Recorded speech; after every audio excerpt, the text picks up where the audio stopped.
আলী আকবর এসে বলেন ইমাম হোসেনকে কারবালাতে যাব আব্বা হুকুম দিতে হবে। আলী আকবর এসে বলেন ইমাম হোসেনকে কারবালাতে যাব আব্বা হুকুম দিতে হবে। হোসেন বলে যেও না বাবা, হোসেন বলে যেও না বাবা, ফিরে আসবে নাই রে। ইসলামের জন্য লেন হোসেন শহীদ কারবালায় রে। ইসলামের জন্য লেন হোসেন শহীদ কারবালায় রে। ইসলামের জন্য লেন হোসেন শহীদ কারবালায় রে। কারবালার ঘটনা শুনে বুক ফেটে যায় রে। ইসলামের জন্য লেন হোসেন শহীদ কারবালায় রে। ইসলামের জন্য লেন হোসেন শহীদ কারবালায়। আলী আকবর এসে বলেছিলেন আব্বা গো, আব্বা আপনি কোথায় যাবেন আব্বা? ইমাম হোসেন বলেছিলেন বেটা আলী আকবর আমি যাব সে যুদ্ধের ময়দানে। আলী আকবর বাপের হাতখানা ধরে যেন ডুগরে ডুগরে কাঁদতে লাগলো। আব্বা গো, আব্বা আমি আপনার বেটা যতদিন বেঁচে আছি আব্বা আমি আপনাকে যেতে দিব না গো আব্বা। আব্বা গো আমাকে পারমিশন দেন গো আব্বা, আমি যাব সেই যুদ্ধের ময়দানে। ওরে যুবকেরা শুনে না বাবা, মা গো কলেজা খানা ফেটে যাবে মা।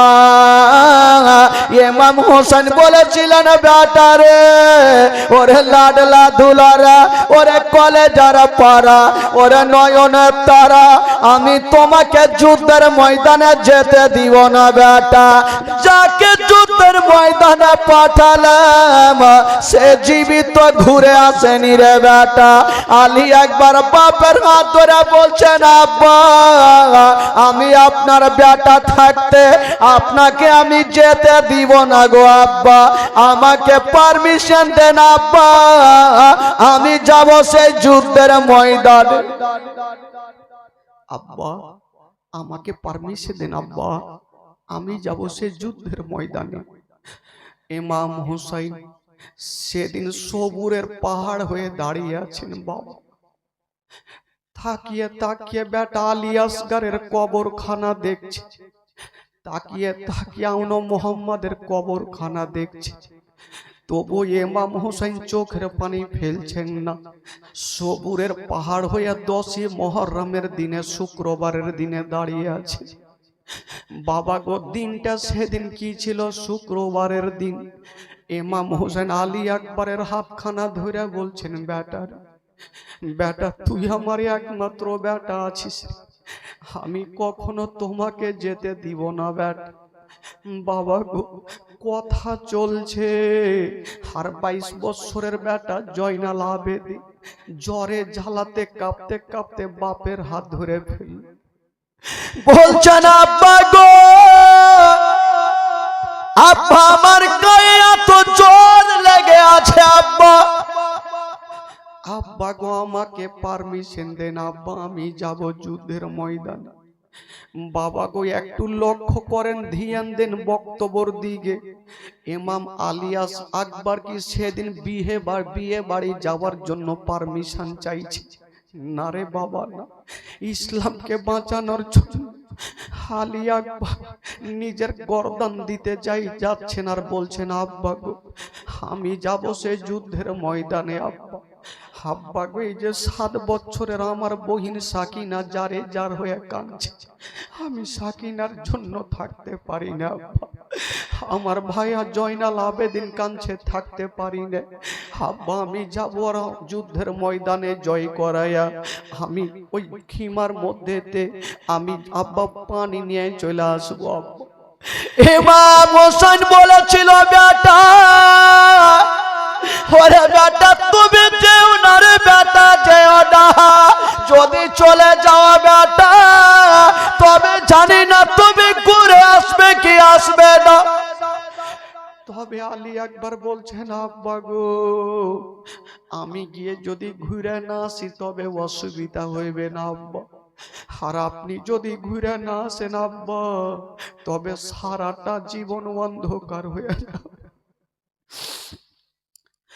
ইমাম হোসেন বলছেন, বেটা যখন তুমি যাচ্ছ যাও বেটা, আমি তোমাকে পারমিশন দিলাম, তবে বেটা একটা কথা তুমি মাথায় রাখিও, যুদ্ধের ময়দান থেকে ভয়ে পালিয়ে আসিও না রে বেটা, কারণ নবী বংশের ছেলেরা কখন পিঠ দেখিয়ে পালিয়ে আসে না বেটা, তুমি পালিয়ে আসিও না। আলী একবার বাপের হাত ধরে বলছেন, আব্বা আমি কথা দিলাম যদি তীর খেতে হয় আমার সিনাতে খাবো আব্বা, কিন্তু আমি পিঠ দেখিয়ে পালিয়ে আসবো না। আলী একবার মাকে সালাম করে দিয়ে বাবাকে সালাম করে দিয়ে, বাবা গো দুলহা সেজে গেল রে বাবা, সেদিন বিয়ে করার জন্য দুলহা সাজেনি, নিজের জীবনটা কুরবান করার জন্য দুলহা সেজে গেছেন বাবা। ইমাম আলী একবার যেন দুলদুলে চেপে গেল। মা গো কত কথা বলবো মা, দুলদুলের লাগামটা যেমনই টান দিয়েছে মা, হঠাৎ করে 7 বছরের বহিন সাকিনা দৌড়াতে দৌড়াতে দুলদুলের লাগাম খানা ধরে নিলেন। বলছেন, দাদা গো দাদা আপনি কোথায় যাবেন দাদা? ইমাম আলী একবার বলছেন, ও বহিন সাকিনা আমি যাব সে যুদ্ধের ময়দানে। সাকিনা বলছেন, দাদা গো দাদা আজকে আপনি দুলহা সেজে আছেন দাদা, যখন আপনি চলে যাচ্ছেন যুদ্ধের ময়দানে তবে আদরের বহিনটাকে কি দিয়ে যাবেন গো দাদা? ইমাম আলী একবার কাঁদতে লাগলো।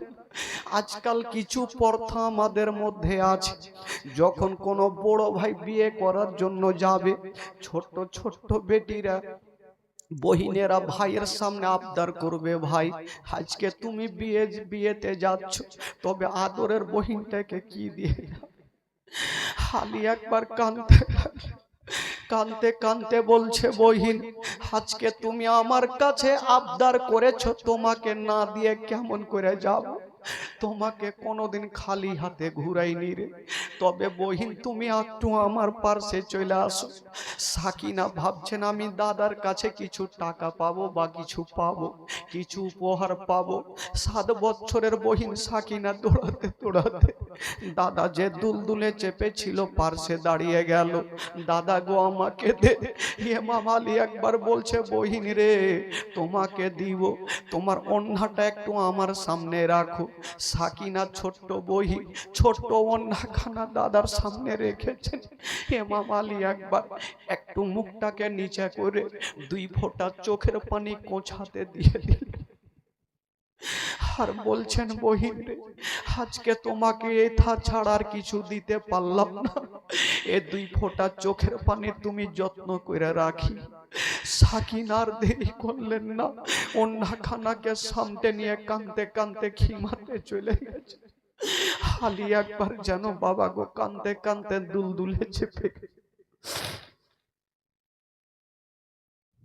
যেমনই দুলদুলে চেপে গেল বাবা গো দুলদুলের লাগামটা টান দিচ্ছে। ইমাম হোসেন পিছন থেকে বলছেন, বেটা যাও। আলী একবার বলছেন, আব্বা আমি চললাম। সবারই কাছে ক্ষমা চেয়ে নিয়ে আলী একবার চলে যাচ্ছেন বাবা, কিন্তু একটু দূর গিয়ে আলী একবার মদিনার দিকে মুখ করে দাঁড়িয়ে গেল। ইমাম হোসেন বলছেন, বেটা রে তুই কি ভয় পেয়ে গেলি রে বেটা, কেন দাঁড়িয়ে গেলি বল? আলী একবার মদিনার দিকে মুখ করে দাঁড়িয়ে ঝরঝর করে কাঁদছে। বলছেন আব্বা গো আজকে আমি এই জন্য মদিনার দিকে মুখ করে কাঁদছি আব্বা। যখন আমরা মদিনা থেকে আসছিলাম আমার 11 বছরের একটা বহিন সুগরা খাতুন আমার হাত ধরে কাঁদতেছিল আর বলেছিল ভাই আমাকে নিয়ে চলো। আমি বলেছিলাম বহিন রে আমি কথা দিলাম কয়েক মাস পরে তোমাকে নিয়ে যাব।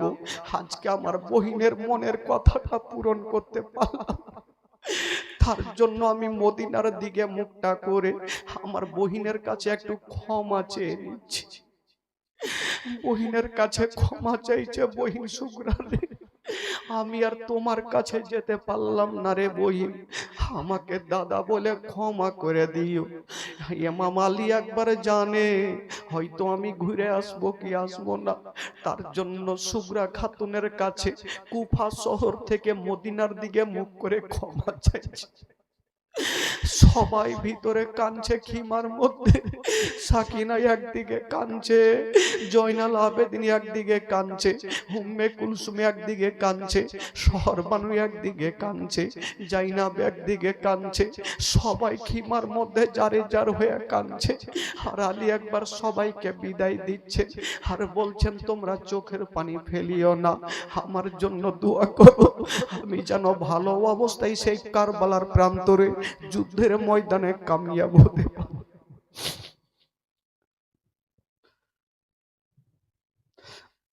বেরাদার বন্ধুগণ বাবা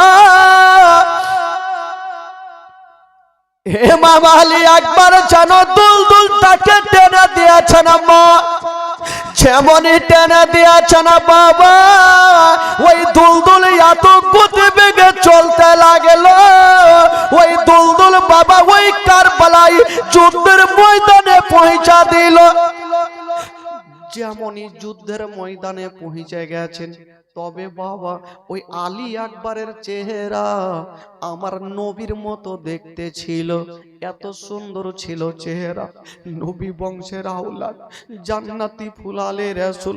যখন যুদ্ধের ময়দানে দাঁড়িয়ে গেল ইবনে সাদ বলল যাও ওই আলী আকবরের গর্দানটা কেটে নিয়ে চলে আই।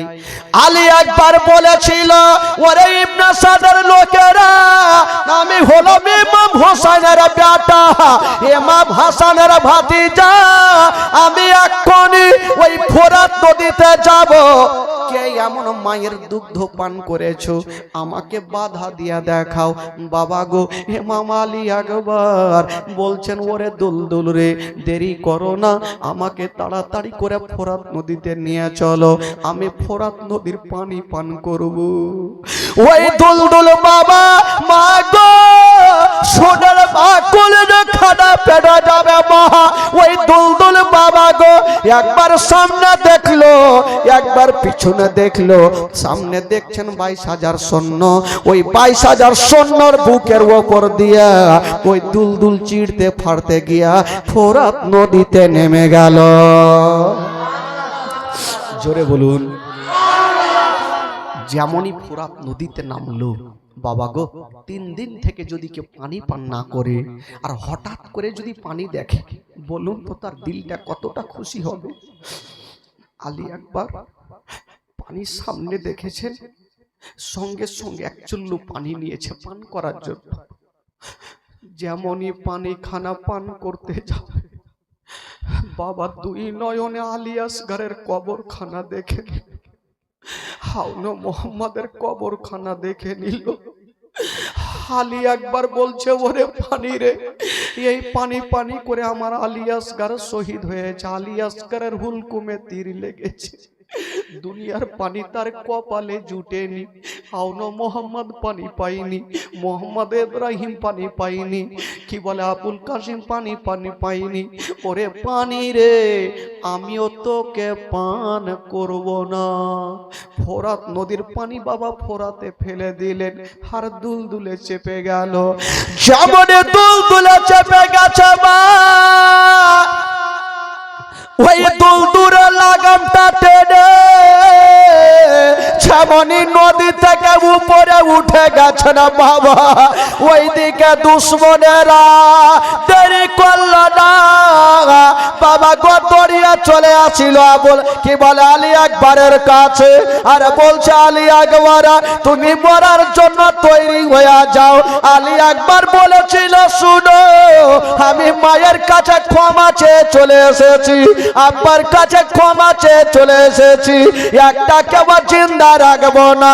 দুই চারজন চলে আসিল, আলী আকবর যুদ্ধ শুরু করেছে না বাবা, এত জোরে যুদ্ধ করেছে না বাবা গর্দান কেটে যাচ্ছে। তবে বাবা গো হাতে ছিল তরবারি খানা, যেই দিকে চালিয়ে দেয় দুই চারটা কেটে যেন যার নামে পড়া যায়। তবে বাবা গো যার শরীরে নবী বংশের রক্ত আছে গো তার সঙ্গে মোকাবিলা করে কেউই টিকতে পারে না। জোরে বলুন। যার শরীরে নবী বংশের রক্ত তার সামনে মোকাবিলা করে কেউ টিকতে পারে না। কিন্তু কথাই বলে মারলে মার খেতে হবে। কত কথা তীর থামবে ভাই, এক দুরাচার দুশ্মন বাবা গো এত জোরে একখানা বল্লম চালালো, ওই বল্লম খানা পাক খেতে খেতে এসে লাগবি তো লাগ বাবা গো, ওই বল্লম খানায় এসে লাগবি তো লাগ।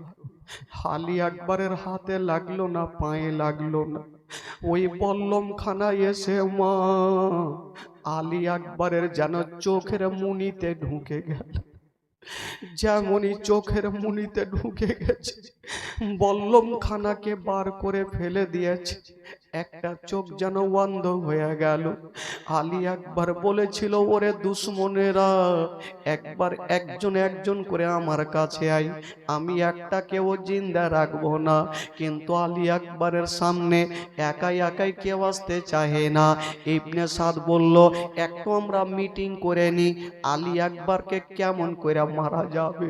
তারা মিটিং করছে, আলী আকবর ভাবছেন আল্লাহ গো উনারা মিটিং করুক ততক্ষণ আমি যাব, আর একবার আমার আব্বার সঙ্গে দেখা করে চলে আসব। আলী আকবর চলে যাচ্ছেন খিমাতে, খিমার মধ্যে সবাই ছিল বাবা, রাস্তার দিকে দেখতে ছিল। ইমাম হোসেন বলছে বেটা আলী আকবর রে তুই কি ভয়ে যুদ্ধের ময়দান থেকে পালিয়ে আলি? আলী আকবর বলছেন আব্বা গো আব্বা আমি ভয়ে পালিয়ে আসিনি আব্বা, আমি কয়েকজনকে জবাই করে এসেছি আব্বা, তবে আমার মোকাবিলাতে কেউ আসতে চাহে না, তারা মিটিং করছে তার জন্য আমি আপনার কাছে চলে আসলাম আব্বা। আলী আকবর বলছেন আব্বা গো আপনাকে একটা কথা বলবো আব্বা, আমি অনেকক্ষণ তরবারি চালিয়েছি, যুদ্ধ করেছি, হুলকুমটা শুকিয়ে গেছে আব্বা, একটু পানি যদি পেয়ে যেতাম আব্বা তবে আপনাকে যুদ্ধের ময়দানে যেতে হতো না আব্বা, আমি সবাইকে দুনিয়া থেকে সরিয়ে দিতাম আব্বা। ইমাম হোসেন বলেছিল বেটা রে তুমি কি জানো না বেটা এই পানি পানি করে আমার আলী আসগার চলে গেল, পানি পানি করে আবুল কাসিম চলে গেল, বেটা তোমাকে পানি কেমন করে দিব?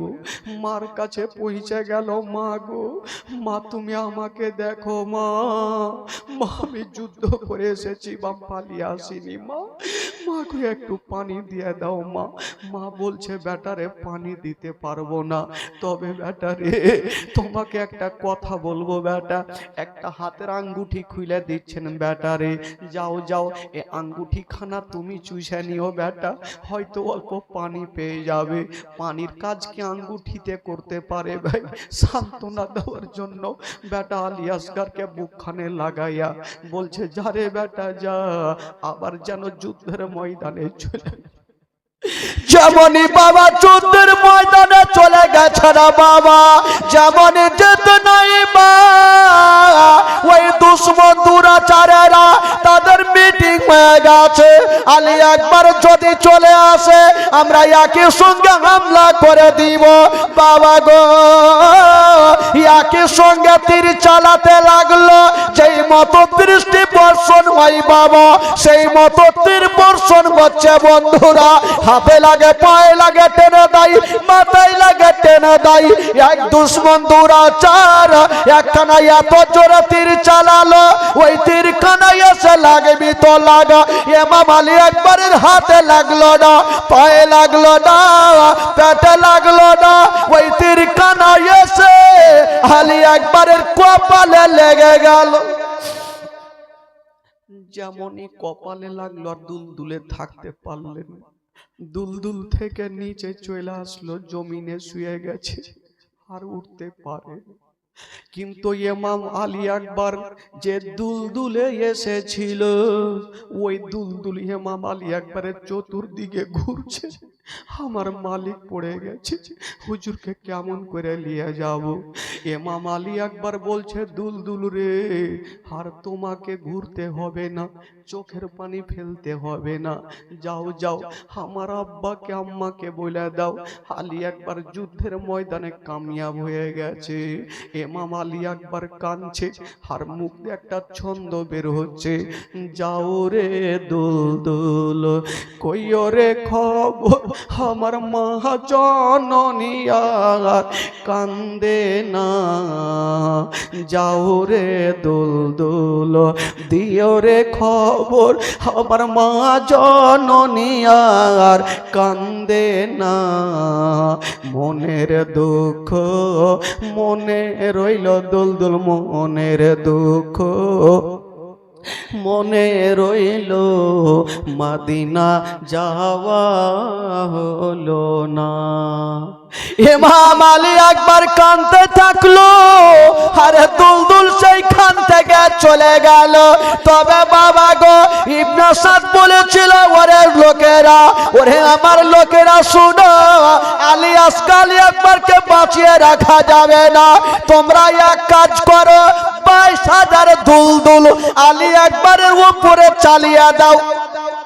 বলুন ভাই, একটা লোকের উপরে যদি 22,000 দুলদুল চলে, 22,000 ঘোড়া যদি উপরে চলে, বলুন তার লাশকে ঢুঁড়ে পাওয়া যাবে? ইবনে সাদ কেন বলেছিল জানেন? নবীর মতো দেখতে ছিল, আমার নবীর নিশানিকে মিটিয়ে দেওয়ার জন্য বলছে যে এমন ভাবে ঘোড়া চালাও আলিয়া সাহেব আলী আকবরের লাশটাকে তার মা যেন দেখতে না পায়, তার আব্বা যেন দেখতে না পায়। 22,000 দুলদুল আলী আকবর পড়ে আছে, চোখ দিয়া পানি, বাবা গো সমস্ত চেহারা দিয়ে রক্ত মা, আর 22,000 দুলদুল যেন চলতে লাগলো ওপরে, আলী আকবরের ওপরে দুলদুল চলতে লেগেছে। আলী আকবর নাই বাবা গো, আলী আকবর শুধু একবার বলছেন, আব্বা একবার চলে আসো, আমার লাশখানাকে নিয়ে যাও। কথা বলতে নাই, দুলদুল চলতে লাগলো, কোথায় ধুলার সঙ্গে মিশে গেল। ইমাম হোসেন দৌড় দিয়ে চলে যাচ্ছেন, আল্লাহ দেখি আমার বেটার লাশখানাকে নিয়ে আসিব, এই তাড়াতাড়ি বসে নিয়ে আসিব। যেমনই যাচ্ছেন বাবা, আলী আকবরের লাশকে দেখা যায় না। দেখছেন একদিকে একখানা হাতের অঙ্গ পড়ে আছে, একদিকে মাথার মগজ ছুটে পড়ে আছে, একদিকে পায়ের হাড়ে একদিকে পড়ে আছে। ইমাম হুসাইন বেটার মগজ গালাকে জগর করছে, এক জায়গাতে জমা করছেন, হাড় হাড্ডি গুলাকে এক জায়গাতে জমা করছেন, পায়ের হাড্ডি নিয়ে এক জায়গাতে জমা করছেন, সমস্ত জিনিসকে এক জায়গাতে জমা করে একটা গামছাতে বেঁধে নিয়া পৌঁছে গেল খিমাতে। ডাক দিচ্ছেন, বিবি রে নাও নাও। বিবি চতুর্দিকে দেখছে, আমার বেটাকে দেখা কেন যাই না, বলছে বিবি রে তুমি একবার তোমার আঁচলটা পেতে দাও। যেমনই আঁচলটা পেটেছ মা, যেমনই আঁচলটা পেটে দেওয়া ছাড়া বন্ধুরা সঙ্গে সঙ্গে দেখছে রে বা কি হলো ওখানে, ও মুসিবত না পাই যদি, মুসিবত না পাই যদি, করোনা তোমার কবরে হাসরে কি হবে আমার কবরে হাসরে কি হবে আমার নসিবত না পাই যদি নসিবত না পাই যদি করোনা তোমার কবরে হাসরে কি হবে আমার কবরে হাসরে কি হবে আমার আছি গো ডুবে আমি পাপের সাগরে না জানি কি হবে ওপারে হাসরে আছি গো ডুবে আমি পাপের সাগরে না জানি কি হবে ওপারে হাসরে তোমারে সুপারিশ বিনে তোমারে সুপারিশ বিনে কেমন হব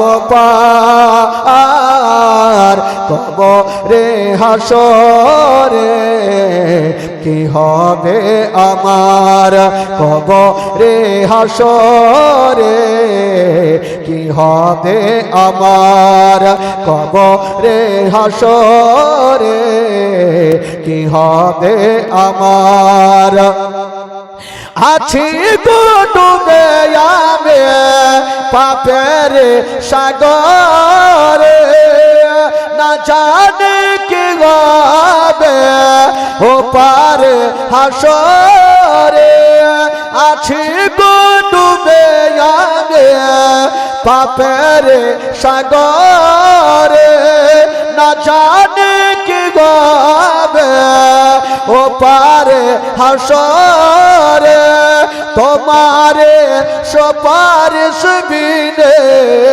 তোমারে সুপারিশ বিনে কেমন হব পার কবরে হাসরে কি হবে আমার কবরে হাসরে কি হবে আমার কবরে হাসরে কি হবে আমার কবরে হাসরে কি হবে আমার আল্লাহ আম্মা সাল্লি আলা সাইয়্যিদিনা মাওলানা মুহাম্মদ ওয়ালা আলে সাইয়্যিদিনা ওয়ালা আলে সাইয়্যিদিনা মাওলানা মুহাম্মদ সাল্লাল্লাহু তাআলা আলাইহি ওয়াসাল্লাম একবার গোটা মাজমা জোরে বলুন তো সুবহানাল্লাহ সুবহানাল্লাহ যিনারা আছেন যারা নবীকে ভালোবাসেন আহলে বাইতের মহব্বতে একটু হাত তুলে বলুন সুবহানাল্লাহ সুবহানাল্লাহ জোরে বলুন ইয়া রাসূলুল্লাহ ইয়া রাসূলুল্লাহ মাশাআল্লাহ বেরাদার বন্ধুগণ ইমাম হুসাইন বাবা গো যখন বেটা আলী আকবরের কাটা অংশগুলা যখন তার মায়ের কোঁছাতে রেখেছেন বলুন তো ভাই এমন কোন মা নাই এমন কোন মা নাই যে বেটার এই অবস্থা দেখে মা থাকতে পারে আলী আকবরের মা ঝরঝর করে কাঁদতে লাগলো একদিকে সাকিনা কান্দে একদিকে জয়নাল আবেদিন কান্দে একদিকে হাসান বানু কান্দে একদিকে শহর বানু কান্দে একদিকে উম্মে কুলসুম কান্দে সবাই খিমার মধ্যে কাঁদতে লাগলো ইমাম হোসেন বলেছিল আমার আহলিয়ারা শোনো তোমরা ঝরঝর করে কান্দিও না বিবি রে দাও আমার বেটার ওই কাটা মাংসগুলা মামাকে দাও আমি নিয়ে যাব আর ওই কারবালাই বেটাকে দাফন করব হায় রে ইমাম হোসেন কত জোরে লাশকে নিয়ে গিয়ে দাফন করবেন বাবা। বাবা গো বিবি বলছেন স্বামী গো, ও গো আমার মাথার তাজা আমি আর সহ্য করতে পারি না, বেটার চেহারা চিনতে পারে না। আলী আকবরের বাগা আলী আকবর কাটা রাত কানাকে নিয়া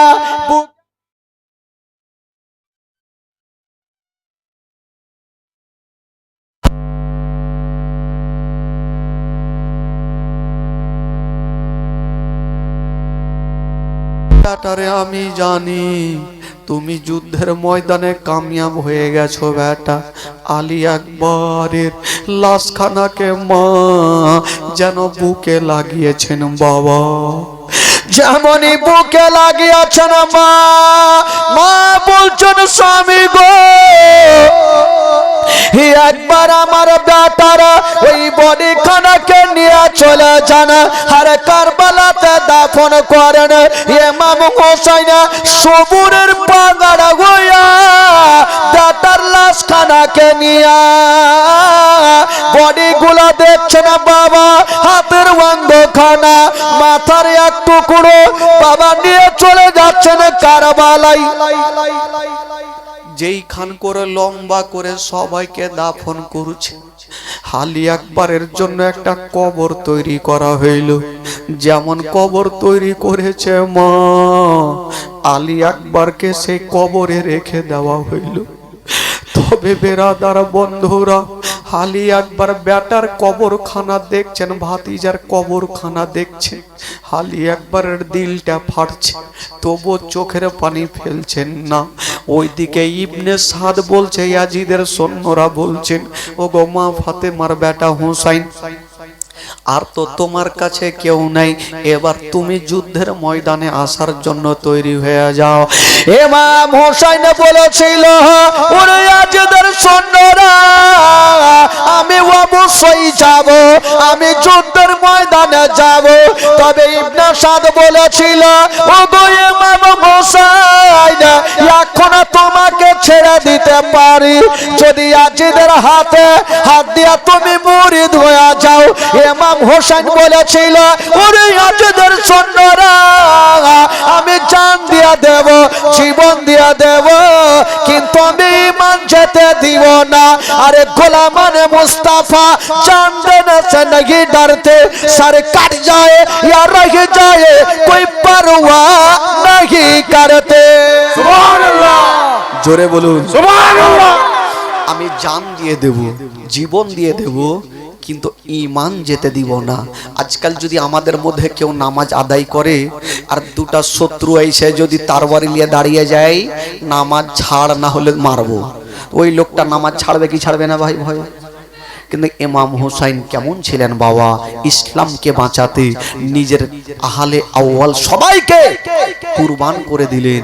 সবারই কবর দিয়ে ইমাম হুসাইন এবার খিমাতে এসে সবাইকে বলল, আমার আহলিয়ারা আর তোমরা আমাকে বাধা দিও না, এবার আমি যাব সে যুদ্ধের ময়দানে। আহলিয়ারা বলছেন, হুজুর আপনাকে আমি যেতে দিব না হুজুর, আপনি যাবেন না। ইমাম হুসাইন যাওয়ার জন্য এবার তৈরি হচ্ছেন। 10ই মুহররমের দিন, শুক্রবারের দিন বাবা গো ইমাম হুসাইন যাবেন যুদ্ধের ময়দানে। কবি লিখেছেন বাবা, বেরাদার বন্ধুগণ, ইমাম হুসাইন যুদ্ধের ময়দানে যাওয়ার জন্য রেডি হচ্ছেন। নবী পাকের পাগড়ি খানা মাথায় বাঁধিল, আর শেরে খোদার তরবারি হাতে যে নিল। আরো জোরে নবী পাকের পাগড়ি খানা মাথায় বাঁধিল, শেরে খোদার তরবারি হাতে যে নিল। চাচা হামজার ঢাল নিয়ে হলো রওয়ানা, চাচা হামজার ঢাল নিয়ে হলো রওয়ানা, চাচা হামজার ঢাল নিয়ে হলো রওয়ানা। আব্বা ছেড়ে যায় না গো, আব্বা রেখে যায় না ইমাম হোসেনের হস্ত ধরে কান্দে সাকিনা আব্বা ছেড়ে যেও না গো আব্বা রেখে যেও না জোরে বলুন সুবহানাল্লাহ ওই ইমাম হোসেন কারবালা যায় ঘোড়ার উপর চড়ে আর মা সাকিনা পড়ে আছেন ঘোড়ার পা ধরে ওই ইমাম হোসেন কারবালা যায় ঘোড়ার উপর চড়ে আর মা সাকিনা পড়ে আছেন ঘোড়ার পা ধরে এতই করে বুঝাইয়া বা হৃদয় মানে না এতই করে বুঝাইয়া বা হৃদয় মানে না আব্বা ছেড়ে যেও না গো আব্বা রেখে যেও না ইমাম হোসেনের হস্ত ধরে কান্দে সাকিনা আব্বা ছেড়ে যেও না গো আব্বা রেখে যেও না গো আব্বা ছেড়ে যেও না গো আব্বা রেখে যেও না জোরে বলুন সুবহানাল্লাহ বাবা গো এবার ইমাম হুসাইন যার জীবনী আপনারা শুনছেন নবী বংশের আওলাদ জান্নাতি নওজওয়ানদের সরদার ইমাম হুসাইন এবার যুদ্ধের ময়দানে যাওয়ার জন্য রেডি হচ্ছেন বাবা মারাত্মক ঘটনা ভাই জীবনী এমনই একটা লাইন 5-7 দিনে কিছুই হয় না জীবনী হয় 13 দিন করেন না হয় 15 দিন করেন না হলে 21 দিন করেন তাহলেই ভাঙিয়া চুরে কিছু বলা যাবে 5 দিনে কিছু হয় না তবে অবশ্যই 7 দিন চেয়েছিল এনারা 7 দিন দিতে পারেনি যেহেতু আমাদের কন্টিনিউ প্রোগ্রাম বেরাদার বন্ধুগণ 7 দিন হলেও হয়তো কিছুটা বলা যেত 5 দিনের জীবনী আমাকে অনেকগুলা ছেড়ে ছেড়ে চলে আসতে হচ্ছে ভাই তবে বেরাদার এবার ইমাম হুসাইনকে যুদ্ধের ময়দানে নিয়ে যাব ভাই তবে আসুন যিনারা আহলে বাইতের মহব্বতে বসে আছেন একবার আমার সঙ্গে গোটা মাজমা একটু মনটাকে চাঙ্গা করেন তারপর ইমাম হুসাইনকে যুদ্ধের ময়দানে পৌঁছে দিব তারপরের কি ঘটনা হবে মারাত্মক ঘটনা ভাই যে বক্তা হয়তো কোনোদিন ওই ঘটনা শুনেনি আপনারা 15 বছর থেকে জীবনী শুনেছেন আমি জানি আপনারা এই ঘটনা শুনেননি যে ইমাম হুসাইন শহীদ হয়ে যাওয়ার পরে সাকিনার কি হইল জয়নাল আবেদিনের কি হইল ইয়াজিদের কি হইল ইবনে সাদের কি হইল এদের কি অবস্থা হয়েছিল কোনো বক্তা বলেনি আজকে খোদার কসম আমি বলে যাব আমি বলবো যে তাদের অবস্থা কি হয়েছিল সাকিনাকে কি হয়েছিল জয়নাল আবেদিনের কি হয়েছিল সমস্ত ঘটনা বলবো তবে আসুন যিনারা বসে আছেন আমার সঙ্গে গোটা মাজমা একটু মদিনা চলুন ভাই যেহেতু মদিনা যাবার খুব ইচ্ছা যাচ্ছে ভাই আজকে শেখপাড়া থেকে গোটা এই সমাজ আর গোটা যারা বসে আছেন একটু চলেন মদিনা চলেন টাকা নাই তো কি ভাই দিল তো আছে যার দিল আছে তার মদিনা আছে যার দিল নেই তার কোনো মদিনা নাই আসুন আর এই জায়গা থেকে একটু মদিনা থেকে ঘুরে আসি কথা মাজমা চলুন আমার ভালো লাগে না আমি যাব মদিনা আমার ভালো লাগে না আমি যাব মদিনা এই কোনটা মাইক বাজছে রে তুই রাখ বাবু রাখ রাখ তুই রাখ একটু পরে কহিস তোরা আগে ওর আওয়াজ গুলা শুনি কারণ সবাই তো বৈশা আছে আর আজকে শেষ রাত্রি তো লোকজনের ভিড় খুব হ্যাঁ তো শেষ রাত্রি বসে থাকে কত শুনবেন আজকে শুনেন না আজকেই তো শেষ ঝেড়ে ঝুড়ে চলে যাব আর লাস্টে তো ফের গজল আছে 2-4 ঘন্টা আর এগুলা ফের দোকানদারি করতে হবে নাকি দোকানদারি করতে হবে ওগুলা লাইনে তো পড়িনি ভাই ওগুলাও ফের করতে হয় মাশাআল্লাহ কোনো ব্যাপার নেই সব কাজ করে দেবো দোকানদারি করে দেবো কম রেটে ছেড়ে দেবো কি আছে কোনো ব্যাপার হইলো বেরাদার বন্ধুগণ তবে আসুন গোটা মাজমা যারা নবীকে ভালোবাসে একটু হাত তুলে দেখান তো ভাই যারা নবীকে ভালোবাসে হাত তুলেন মাশাআল্লাহ সবাই তো পাখনা তুলেছেন তবে চলুন গোটা মাজমা চলুন মদিনা গোটা মাজমা কেউ চুপ করে থাকবে না খোদার কসম আজকে রাতটাই থাকেন কালকে যত পারবেন যেখানে পারবেন ঘুরিয়ে না আজকে চলেন আমার সঙ্গে মদিনা আমার ভালো লাগে না আমি আমার ভালো লাগে না আমি ও মদিনাতে না গেলে মন শান্তি হবে না আমার ভালো লাগে না আমি জোরে আমার ভালো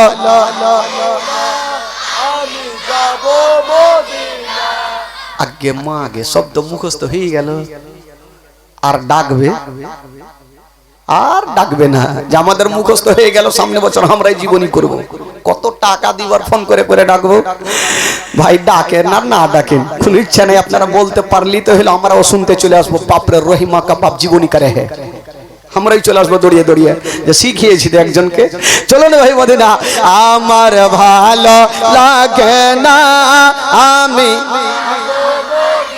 মনে আছে যে আশা নবী গো হবে তোমার সঙ্গে দেখা মনে আছে যে আশা নবী গো হবে তোমার সঙ্গে দেখা আব পাখির মতো থাকতো ডানা উড়ে যাব মদিনায় আমার ভালো লাগে না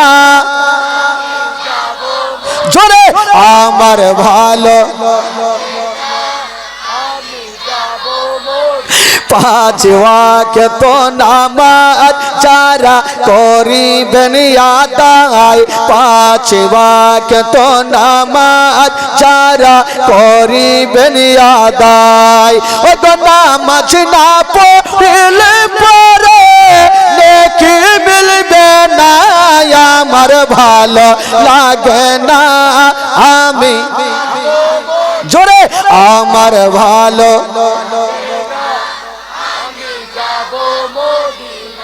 আমার ভালো লাগে না আমি তাফাজুল ইসলাম আজ জীবনী করে তাফাজুল ইসলাম আজ জীবনী করে এই জীবন না শুনলে নেকি মিলবে না আমার ভালো লাগে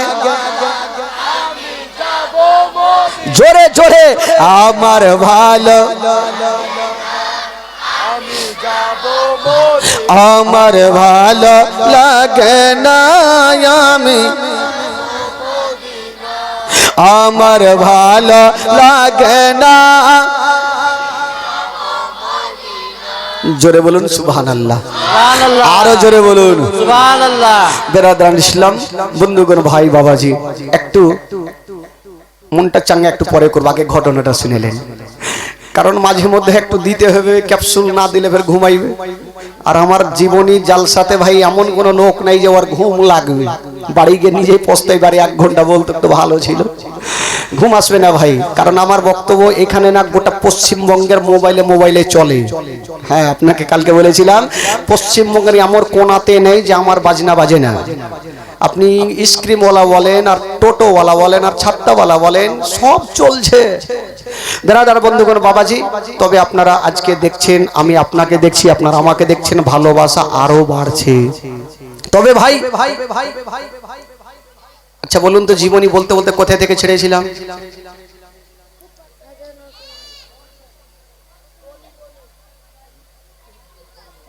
ভুলে গেছি এগুলা মনে থাকে না ইমাম হুসাইনকে কোথায় নিয়ে যাব জোরে বলুন কোথায় কারবালা সুবহানাল্লাহ বাচ্চারাও মনে রাখছে গো চাচারা না রাখুক বাচ্চারাও রাখছে ইমাম হুসাইন এবার সবাইরই কাছে ক্ষমা চাইছেন কেন জানেন যুদ্ধের ময়দানে যাওয়ার জন্য বাবা গো এই ঘটনা যখন আমি নিজেই বইয়ে পড়েছিলাম প্রথম পড়াতেই চোখের পানি ধরে রাখতে পারিনি কিন্তু সেটাকে সাজিয়ে আপনাদের সামনে রাখছি ভাই একটু মন দিয়ে প্রাণ খুলে একটু শুনবেন কেউ কোথাও উঠে যাবেন না শেষ পর্যন্ত এই সভাতে একটু বসুন জীবনী বহু শুনেছেন আজকে একটু মন দিয়ে শুনেন ভাই ইমাম হুসাইন বেটার লাশকে নিয়ে গেল ভাতিজার লাশকে নিয়ে গেল ভাগনার লাশকে নিয়ে গেল সবাইকে দাফন করে করে ইমাম হুসাইন চলে আসছেন ইমাম হুসাইন বাবা গো এবার দেখছেন যে না আমার আর কেউ নাই আমাকে যেতে হবে যুদ্ধের ময়দানে ইমাম হুসাইন যাওয়ার জন্য রেডি হচ্ছেন বাবা আমার নবীর পাগড়ি খানা মাথায় বেঁধেছেন, শেরে খোদা তরবারি হাতে নিয়েছেন বাবা, চাচা আমিরে হামজার ঢাল হাতে নিয়েছেন বাবা। ইমাম হোসেন বলছেন আমার আলিয়ারা, আমাকে তোমরা খুশি মনে বিদায় দাও। যারা ওই মহরম মাসে যারা লাঠি খেলা খেলেন তারা ঘটনা শুনুন, জিন্দেগিতে সেই কাজে যাবেন না। বাবা গো, ইমাম হুসাইন সবারই কাছে ক্ষমা চেয়ে নিয়া বাবা যাওয়ার জন্য রেডি হচ্ছেন। কত কথা বলবো, উনারই একটা 22 বছরের বেটা জয়নাল আবেদিন জ্বরে জ্বালাতে কাঁপতে কাঁপতে উঠতে পারে না, হাঁটতে পারে না। বাপের হাতখানা ধরেছেন, আব্বা আপনি কোথায় যাবে বলুন তো, বাপের অন্তরখানা ফাটবে কিনা। হালি একবার উঠতে পারে না বিছানে থেকে, জ্বরে জ্বালাতে কাঁপছে, আর বাপের হাত ধরে বলছেন আব্বা, আব্বা গো আপনি কোথায় যাবেন আব্বা? বলছেন বেটারে, ওরে লাডলা দুলারা, আমি যাব সে যুদ্ধের ময়দানে। ওই জয়নাল আবেদিন বলছেন আব্বা গো, আব্বা আমি থাকতে, আপনার বেটা বেঁচে থাকতে আব্বা আপনাকে আমি কোনো মতে যেতে দিব না গো। হাইরে জয়নাল আবেদিন জ্বরে জ্বালাতে কাঁপছে, মা বাপের হাত ধরে বলছেন আব্বা আপনি যাবেন না আব্বা, আপনি যাবেন না, আমাকে হুকুম দেন আব্বা আমি যাব আব্বা। ইমাম হোসেন বেটার মাথায় হাত দিয়ে কপালে হাত দিয়ে দেখছে এত জ্বর লেগে আছে। তো আলী আকবর বলছে, কি বলে জয়নাল আবেদিন বলছেন আব্বা গো, আব্বা আমার জ্বরের কোনো টেনশন নাই আব্বা, আমার এই যে 7 বছরের বহিন সাকিনা আজকে পানির জন্য গড়া গড়ে দিচ্ছে আব্বা, আমি সহ্য করতে পারি না আব্বা গো, আমাকে পারমিশন দেন, আমি যাব সে যুদ্ধের ময়দানে। ইমাম হোসেন বলেছিল বেটা, ওরে বেটা জয়নাল আবেদিন তোমাকে আমি কোনো মতে পারমিশন দিব না রে বেটা।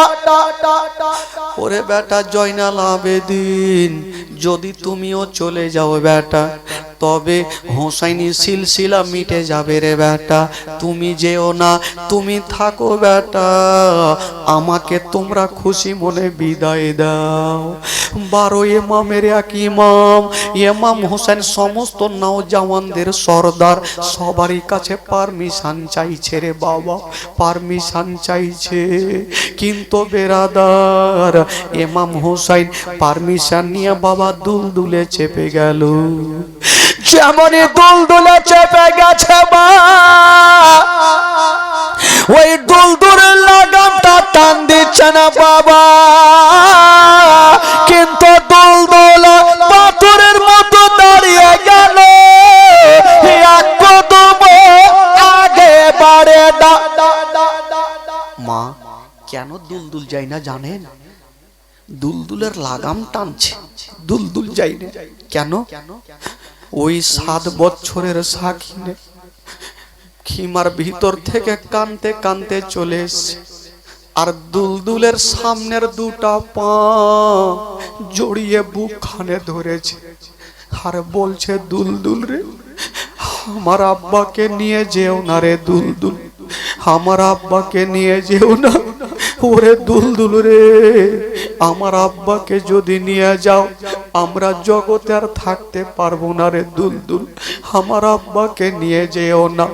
ওই দুলদুল চিন্তা করছেন আল্লাহ এখন আমি কেমন করব, সাকিনা যে আমার পা ধরে কাঁদছে, আমি ইমাম হোসেনকে কেমন করে নিয়ে যাব। ওই সাকিনা বলছে দুলদুল আমার আব্বাকে নিয়ে যেও না। তবে সাকিনা জানে যে গেল একবার ঘুরে আসেনি, আমার আব্বাও হয়তো আসবে না। ছোট্ট বেটি বলুন মা, 7 বছরের মেয়ে একটা কতটা বুদ্ধি হবে। দুলদুলের পা ধরে কাঁদছে আমার আব্বাকে নিয়ে যেও না। ইমাম হোসেন বলছে দুলদুল রে তুইও কি নারাজ হয়ে গেলি, চল আমাকে নিয়ে চল। ইমাম হোসেন যেতে বলছে, আর 7 বছরের সাকিনা দুলদুলকে বলছে দুলদুল রে আমার আব্বাকে যদি নিয়ে যাও তবে আমার বুকের ওপরে পা রেখে যাও, আমার বুকের ওপরে পা রেখে দাও, আমি আব্বা ছাড়া থাকতে পারবো না, আমার আব্বাকে নিয়ে যেও না। ওই দুলদুলের পা ধরে সাকিনা কাঁদছে। দুলদুল বলছেন, খোদা গো, আমি সাকিনার কথা শুনবো না, ইমাম হোসেনের কথা শুনবো। আল্লাহ গো, আমার জবান খানা খুলে দাও, আমার মালিকের সামনে যেন আমি কথা বলতে পারি। আল্লাহ জবান খানা খুলেছে।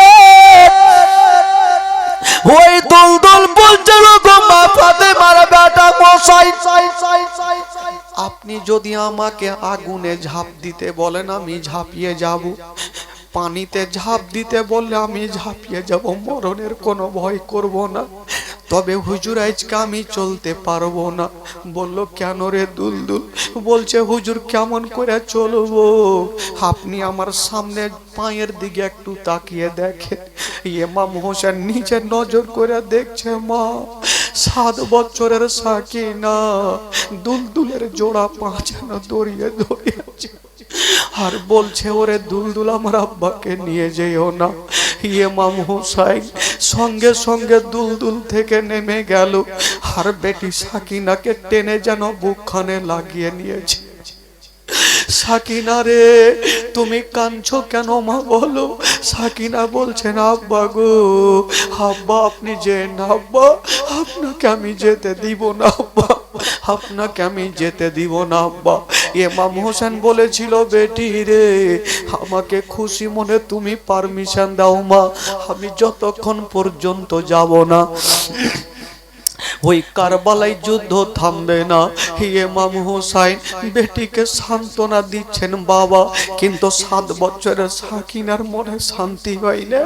সাকিনা জানে আমার দাদা গেল ঘুরে এলো না, আমার ভাই গেল ঘুরে এলো না, আমার আব্বা যদি না আসে আমাদের সারাটা জীবন বন্ধ।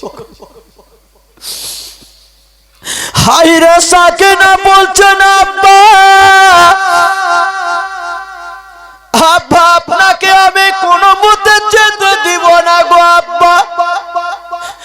ইমাম হোসেন দুলদুলের নিচ থেকে নেমে বেটিকে বুকে লাগিয়ে বলছেন, মা আমাকে খুশি মনে বিদায় দাও। ইমাম হোসেন দুলদুল থেকে নেমে গেল, আর সাকিনাকে বুকখানে লাগিয়েছেন বাবা, আর বলছেন, বেটি রে, আমাকে তুমি বাধা দিও না।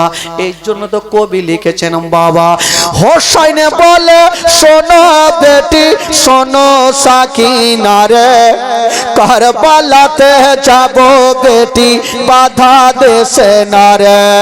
হোসেনে বলে, শোনো বেটি শোনো সাকিনা রে, কারবালাতে যাব বেটি বাধা দেশে না রে। আমি না গেলে বেটি যুদ্ধ থামবে না, আমি না গেলে বেটি যুদ্ধ থামবে না, আমি না গেলে বেটি যুদ্ধ থামবে না।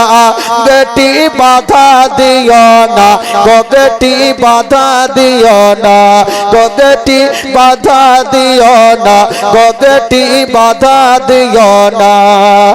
ইমাম হোসেনের হস্ত ধরে কান্দে সাকিনা, আব্বা ছেড়ে যেও না গো, আব্বা রেখে যেও না গো, আব্বা ছেড়ে যেও না গো, আব্বা রেখে যেও না।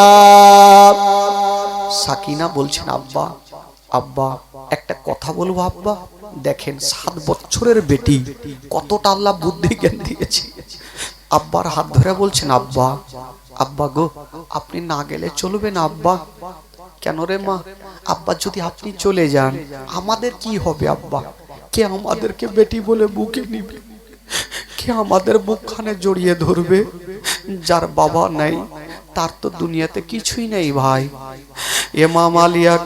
ইমাম হোসেন বলছেন, বেটির আমাকে তুমি বাধা দিও না মা, খুশি মনে বিদায় দাও।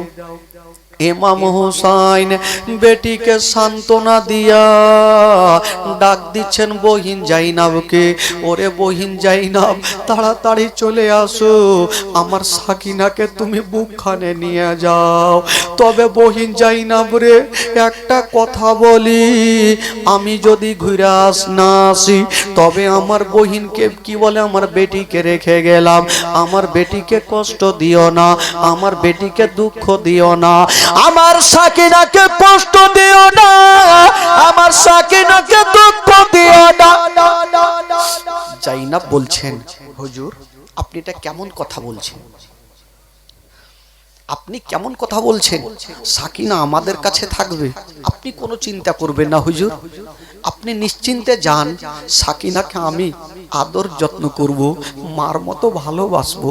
হাজার হইল সাকিনা আব্বাকে বিদায় দিচ্ছেন, গোটা খিমার মধ্যে সবাই কাঁদছে ভাই, একদিকে সাকিনা কাঁদছে, একদিকে জয়নাল আবেদিন কাঁদছে, একদিকে শহর বানু কাঁদছে, একদিকে উম্মে কুলসুম কাঁদছে, সবাই যারে যার হয়ে কাঁদছে। ইমাম হুসাইন একটা কথা বলেছিল, ওরে আমার আহলিয়ারা আজকে তোমরা কেউ চোখের পানি ফেলিও না, আজকে তোমরা আল্লাহর কাছে দোয়া করো, আল্লাহর দরবারে তোমরা কাঁদো, কেঁদে কেঁদে দোয়া করো, আমি যেন যুদ্ধের ময়দানে গিয়ে কামিয়াব হতে পারি। বাবা গো, ইমাম হুসাইন যুদ্ধের ময়দানে 10ই মুহররমের দিনে শুক্রবারের দিনে যুদ্ধের ময়দানে যাওয়ার জন্য হয়ে গেল রওনা।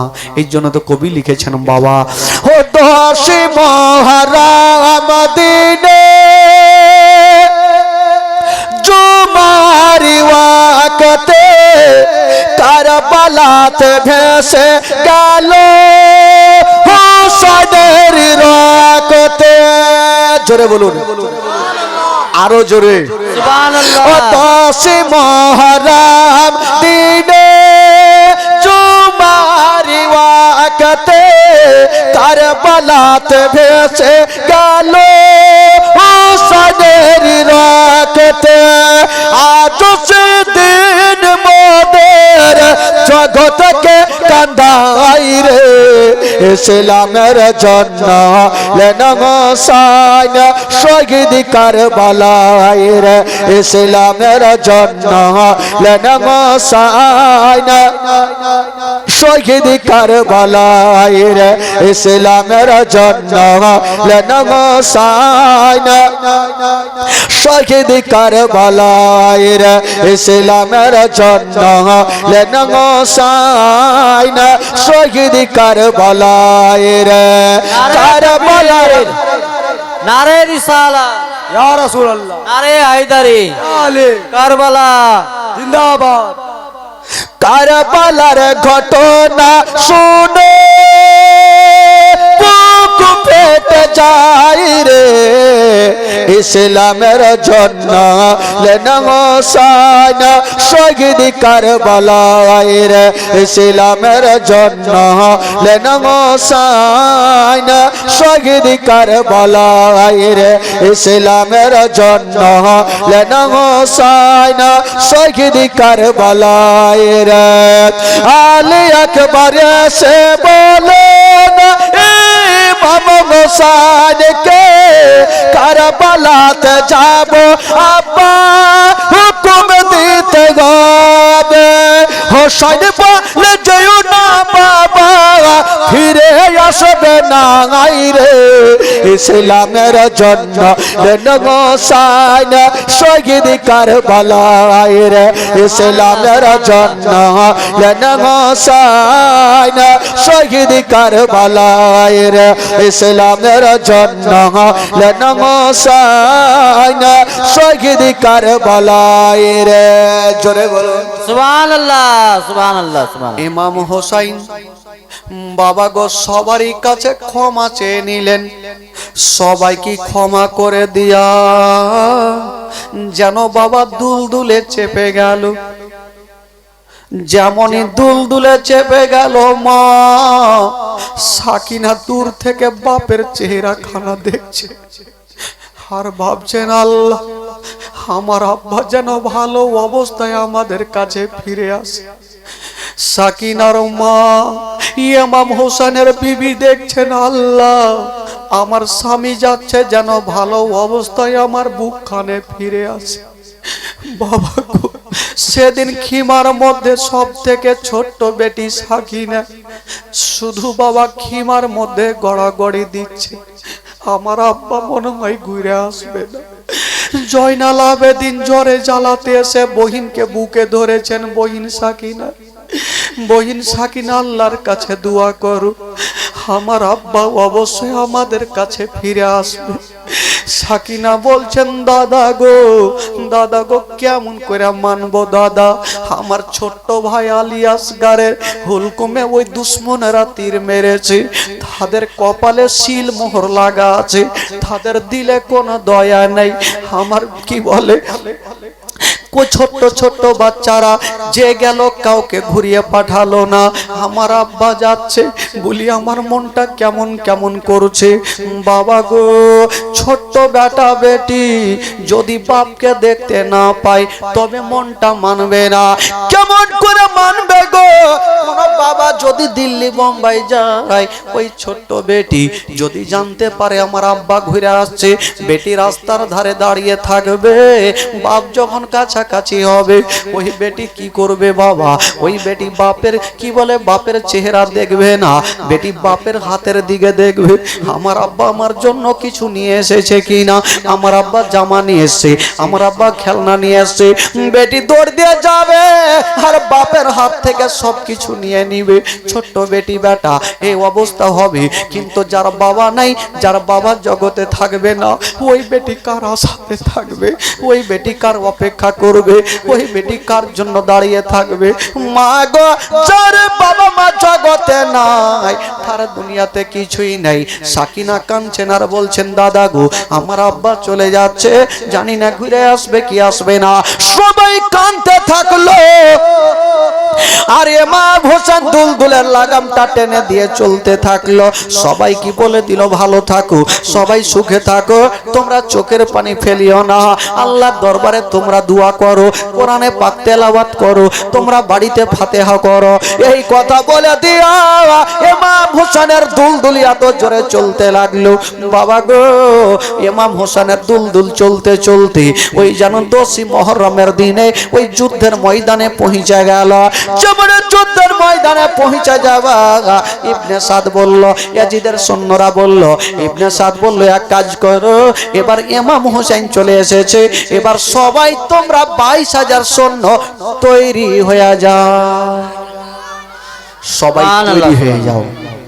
ইমাম হোসেন, সুবহানাল্লাহ, নবী বংশের আওলাদ, জান্নাতি ফুল আলে রাসূল, যিনি হবে আমাদের নওজওয়ানদের সর্দার, যার হাতে হবে জান্নাতি চাবি, ওই ইমাম হোসেন আজকে যুদ্ধের ময়দানে দাঁড়িয়ে আছেন। আর ইয়াজিদের সৈন্যরা, ইবনে সাদ বললে এক কাজ করো, তোমরা চতুর্দিক থেকে ঘেরাও করে নাও, ইমাম হোসেনকে ছাড়া যাবে না। ইমাম হোসেন বলল, ওরে ইয়াজিদের সৈন্যরা, আজকে তোমাদের সঙ্গে মারামারি করব, তবে মারামারি করার আগে তোমাদের সামনে কিছু আমি বক্তব্য দিব, তোমরা বক্তব্যটা আমার শুনো। 10ই মুহররমের দিনে, শুক্রবারের দিন ইমাম হোসেন বক্তব্য কি দিয়েছেন? যুদ্ধের ময়দানে বক্তব্য দিয়েছেন। কি বক্তব্য? এই মতো সবাই বসে গেছেন, ইয়াজিদের সৈন্যরা সবাই বসে আছেন, আর ইমাম হোসেন একটা উঁচা জায়গাতে দাঁড়িয়ে বক্তব্য শুরু করেছেন। কি বক্তব্য বলছে? ওরে ইয়াজিদের সৈন্যরা, তোমরা কি জানো না আমি গোলাম সেই নবীর নাতিরে, যেই নবীর কালেমা পড়ে তোমরা মুসলমান হয়েছ। তোমরা কি জানো না ওই নবী ইসরাফিল ফারিস্তা যখন বাঁশিতে ফু দেবে দুনিয়া ধ্বংস হয়ে যাবে, মন্দির মসজিদ সব ধ্বংস হয়ে যাবে, আনার নামার নানারাও যা ধ্বংস হবে না। ৭০,০০০ ফারিস্তারা আমার নানাকে নিয়ে যাবে হাসরের ময়দানে। আমার নানা যতক্ষণ পর্যন্ত যাবে না ওই কিয়ামতের বিচার বসবে না। সুবহানাল্লাহ। আমি হলাম সেই নবীর নাতি, আর ওই নবীর নাতির সঙ্গে তোরা যুদ্ধ করবি কি করে? আমি হলাম সেই নবীর নাতি যেই নবী পাক আমাকে পিঠে নিয়ে নামাজ আদায় করেছেন। আমি না পড়ে যাই বলে আমার নানা ৭২ বার তসবিহ পড়েছে। ওই নবীর নাতির সঙ্গে কেমন করে তোরা যুদ্ধ করবি? তোমরা কি জানো না যে আমার নানা আমাকে কতটা ভালোবেসেছে? আজকে কেমন করে ওই নবীর নাতির সঙ্গে যুদ্ধ করবি? ইমাম হোসেনের এইরকম বক্তব্য শুনে ইয়াজিদের সৈন্যরা যারা যারা বসেছিল প্রত্যেকের চোখ দিয়ে ঝরঝর করে পানি ঝরতে লাগলো। তারা বলল, ঠিকই তো কথা, আমরা যেই নবীর কলমা পড়ে আমরা মুসলমান হয়েছি, আজকে নবীর নাতির সঙ্গে কেমন করে যুদ্ধ করব? বাবা গো, তারা চিন্তা ভাবনা করছে। আর দূর থেকে নাদান যে হলো সীমার পাপী, ওই সীমার পাপী দেখলো যে না, আজকে যদি ইমাম হোসেন এরকম করে বক্তব্য দেয় তবে সবাই ইয়াজিদকে ছেড়ে দিয়া ইমাম হোসেনকে মানতে লাগবে। যেমন করে হোক এই বক্তব্য বন্ধ করতেই হবে। বলছেন, ওগো মা ফাতেমার বেটা হোসেন, আজকে জান বাঁচার জন্য বক্তব্য দিও না, হয় ইয়াজিদের হাতে হাত দিয়ে মুরিদ হয়ে যাও, নচে যুদ্ধের জন্য তৈরি হয়ে যাও। ইমাম হোসেন বলেছিল, বলে সীমার পাপী রে, আমি জান বাঁচার জন্য বক্তব্য দিই নাই, আমি এই জন্য বক্তব্য দিচ্ছি রে, কাল হাসরের মাঠে আমার নানার সামনে যেন তোমরা বলতে না পারো, ইয়া রাসূলুল্লাহ, আপনার নাতি যদি আমাদের বুঝাতো তবে আপনার নাতির হাতে হাত দিয়ে মুরিদ হইতাম, ইয়াজিদকে মানতাম না। এই জন্য আমি তোমাদের বুঝিয়ে দিলাম, বুঝলেও ভালো, না বুঝলেও ভালো। তারা বলল, না, কথা মানা যাবে না, হয় ইয়াজিদের হাতে হাত দিয়ে মুরিদ হও, নচে যুদ্ধের জন্য তৈরি হয়ে যাও। ইমাম হোসেন বলল, ঠিক আছে বাবা গো। ইমাম হোসেনের জালালি চলে আসিল। বাবা, ও যুবকেরা, ও গো আমার মা বোনেরা, ইমাম হোসেনের জালালি চলে আসিল আর বলল, বলে ইয়াজিদের সৈন্যরা এমন কোন মায়ের দুগ্ধ পান করেছে আমার কাছে একবার সামনে চলে আই, একটা কেউ জিন্দা রাখবো না। বাবা গো, ইমাম হোসেনের হাতে ছিল তরবারি খানা। বাবা গো, 10 মুহররমের দিনে কারবালার ময়দানে, যুদ্ধের ময়দানে, শুক্রবারের দিনে বাবা যুদ্ধ শুরু হয়ে গেল। যেমন যুদ্ধ শুরু হয়েছে বাবা, ইমাম হোসেনের হাতে ছিল তরবারি খানা। বাবা গো, কাজে লাগিয়ে দিয়েছে না, যেই দিকে চালিয়ে দেয় 2-4টা কেটে জাহান্নামে চলে যায়, যেই দিকে চালিয়ে দেয় 2-4টা কেটে জাহান্নামে চলে যায়। তবে বন্ধুগণ ভাই, যার শরীরে নবী বংশের রক্ত আছে গো, তার সঙ্গে মোকাবিলা করে কেউই টিকতে পারে না। তাকবীর, নারে রিসালাত, ইয়া রাসূলুল্লাহ, নারে হায়দারি, ইয়া আলী, কারবালা ময়দান জিন্দাবাদ, ইমাম হোসেন জিন্দাবাদ, নারে রিসালাত। ইয়া রাসূলুল্লাহ। ইমাম হুসাইনের সঙ্গে কেউ মোকাবিলাতে পারে না। তবে ইমাম হুসাইন যুদ্ধ করতে করতে হঠাৎ করে ফোরাত নদী নজরে পড়ে গেল। ইমাম হুসাইন বলছেন, ওরে দুশ্মনেরা, আমি এখন যাব সেই ফোরাত নদীর পানির কাছে, কে এমন মায়ের দুগ্ধ পান করেছো আমাকে বাধা দিয়ে দেখাও। ইমাম হোসেন বলছে, দুলদুল রে, আর দেরি করো না, আমাকে তাড়াতাড়ি করে ফোরাত নদীতে নিয়ে চলো। ও যুবকেরা, ও গো আমার মা বোনেরা, ইমাম হোসেনের দোল ডানে দেখলো, বামে দেখলো, সামনে দেখলো, পিছনে দেখলো, এত জোরে চলতে লাগলো বাবা, 22,000 সৈন্যর বুকের ওপর দিয়া চিড়তে ফাড়তে গিয়া ওই ফোরাত নদীতে নেমে গেল। সুবহানাল্লাহ। যেমনই নামলো ভাই, ইমাম হোসেন পানি পান করার জন্য হাতে নিয়ে দেখছেন আলী আকবরের কবরখানা, আলী আসগারের কবরখানা, আউন মোহাম্মদের কবরখানা। আর বলছে, পানি রে, এই পানি পানি করে আলী আসগার শহীদ হয়ে গেল, এই পানি পানি করে আউন মোহাম্মদ শহীদ হয়ে গেল। ওরে পানি রে, আমি আর তোকে পান করব না। পানি ফেলে দিয়েছেন বাবা, কিন্তু ইয়াজিদের সৈন্যরা জানে ইমাম হোসেন হয়তো পানি পান করেছে, ইমাম হোসেনকে জিন্দা রাখবো না। এবার ইমাম হোসেনের শক্তি চলে এসেছে। তবে খোদার কসম ভাই, ইমাম হোসেন এক চুল্লো পানি পান করেনি। ইমাম হোসেন এক চুল্লো পানি পান করেনি। বাবা গো, ইমাম হোসেন বলছে দুলদুল রে, এবার আমাকে নিয়ে চলো যুদ্ধের ময়দানে। যেমনই বাবা গো ওই দুলদুল জানুয়া পরে উঠেছে বাবা, যেমনই ওপরে উঠে গেল ইয়াজিদের সৈন্যরা চতুর্দিক থেকে তীর চালাতে লাগলো। দুশ্মন দুরাচার তীর চালিয়ে যায়। এক দুশ্মন দুরাচার এত জোরে একখানা তীর চালিয়ে দিল, এত জোরে তীর চালিয়েছে ওই তীরখানা এসে লাগবি তো লাগ, ইমাম হোসেনের হাতে লাগলো না, পায়ে লাগলো না, পেটে লাগলো না, ওই তীরখানা ইমাম হোসেনের যেন কপালে লেগে গেল। যেমনই কপালে লেগে গেছে ইমাম হোসেন আর দুলদুলে থাকতে পারলেন না, বাবা জমিনে চলে আসিল। যেমনই এসে গেছে মা, যেমনই ইমাম হোসেন জমিনে চলে আসিল, বাবা গো তিনটা লোক দৌড়াতে দৌড়াতে গেল আর ইমাম হোসেনের ওপরে যেন চেপে গেল। একজন চেপেছে পায়ের ওপরে, একজন চেপেছে জাঙের ওপরে, আর একজন চেপেছে বাবা সিনার ওপরে। একটা লোকের ওপরে যদি তিনটা লোক চাপে, বলুন তো বাবা গো তার কষ্ট কতটা হবে। ইমাম হোসেনের ওপরে যখন তিনটা লোক চেপে গেছে মা, ইমাম হোসেন বলতে লাগলো, ওরে ইয়াজিদের সৈন্যরা তোমরা তিনজন আমার ওপরে চেপেছো, একবার বলো আমার গলাটা কেটা কাটবে। বাবা গো আমার গলাটা কেটা কাটবে। যেই লোকটা সিনার ওপরে বসেছিল ওই লোকটা চ্যালেঞ্জ মেরে বলছে না, ওগো মা ফাতেমার বেটা হোসাইন, আমি ছাড়া তোমার গলা কেউই কাটতে পারবে না। ইমাম হোসেন বলল, তুমি যখন চ্যালেঞ্জ করছো তোমার সিনার বুটামটা একবার খুলে দেখাও। বাবা গো খুলে দেখাও। কেন খুলতে চাইল? আমার নবী পাক বলেছিল, ওরে আমার নাতি রে, তোমার গলা ওই ব্যক্তি কাটতে পারবে যার সিনাতে একটা লম্বা করে শিগগির দাগ থাকবে। ভাই তুমি যখন চ্যালেঞ্জ করছো তোমার সিনার বুটামটা একবার খোলো। যেমনই খুলেছেন বাবা দেখছেন তাকিয়ে, বাবা গো ওই লোকটার সিনাতে একটা লম্বা শিগগির দাগ আছে। ইমাম হোসেন বলছে, ভাই তুমি ঠিক কথা বলেছো, তুমি ছাড়া আমার গলা কেউই কাটতে পারবে না। তবে বাবা যেই লোকটা সিনাতে বসেছিল ওই লোকটার নাম কি? বাবা গো ওই লোকটার নাম হইল সীমার পাপি। ওই সীমার পাপি সিনার উপরে বসে আছে।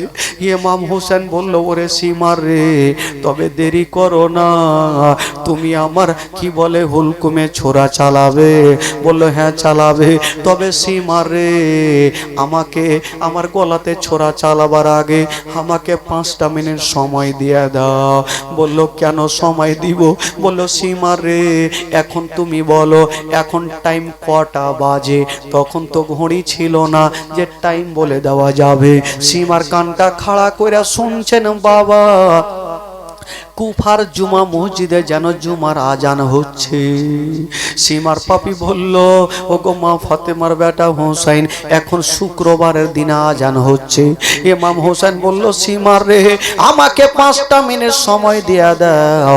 আমার বাপের নামাজ কাজা নাই, আমার মায়ের নামাজ কাজা নেই, আমার দাদার নামাজ কাজা নেই, আমার কাউরি নামাজ কাজা নেই, আমিও আমার নামাজ কাজা করব না। আমাকে 5টা মিনিট সময় দাও, আমি আগে 2 রাকাত নামাজ আদায় করে নি। সীমার পাপি বলল, না তোমাকে নামাজ পড়তে দিব না, তোমাকে নামাজ পড়তে দিব না।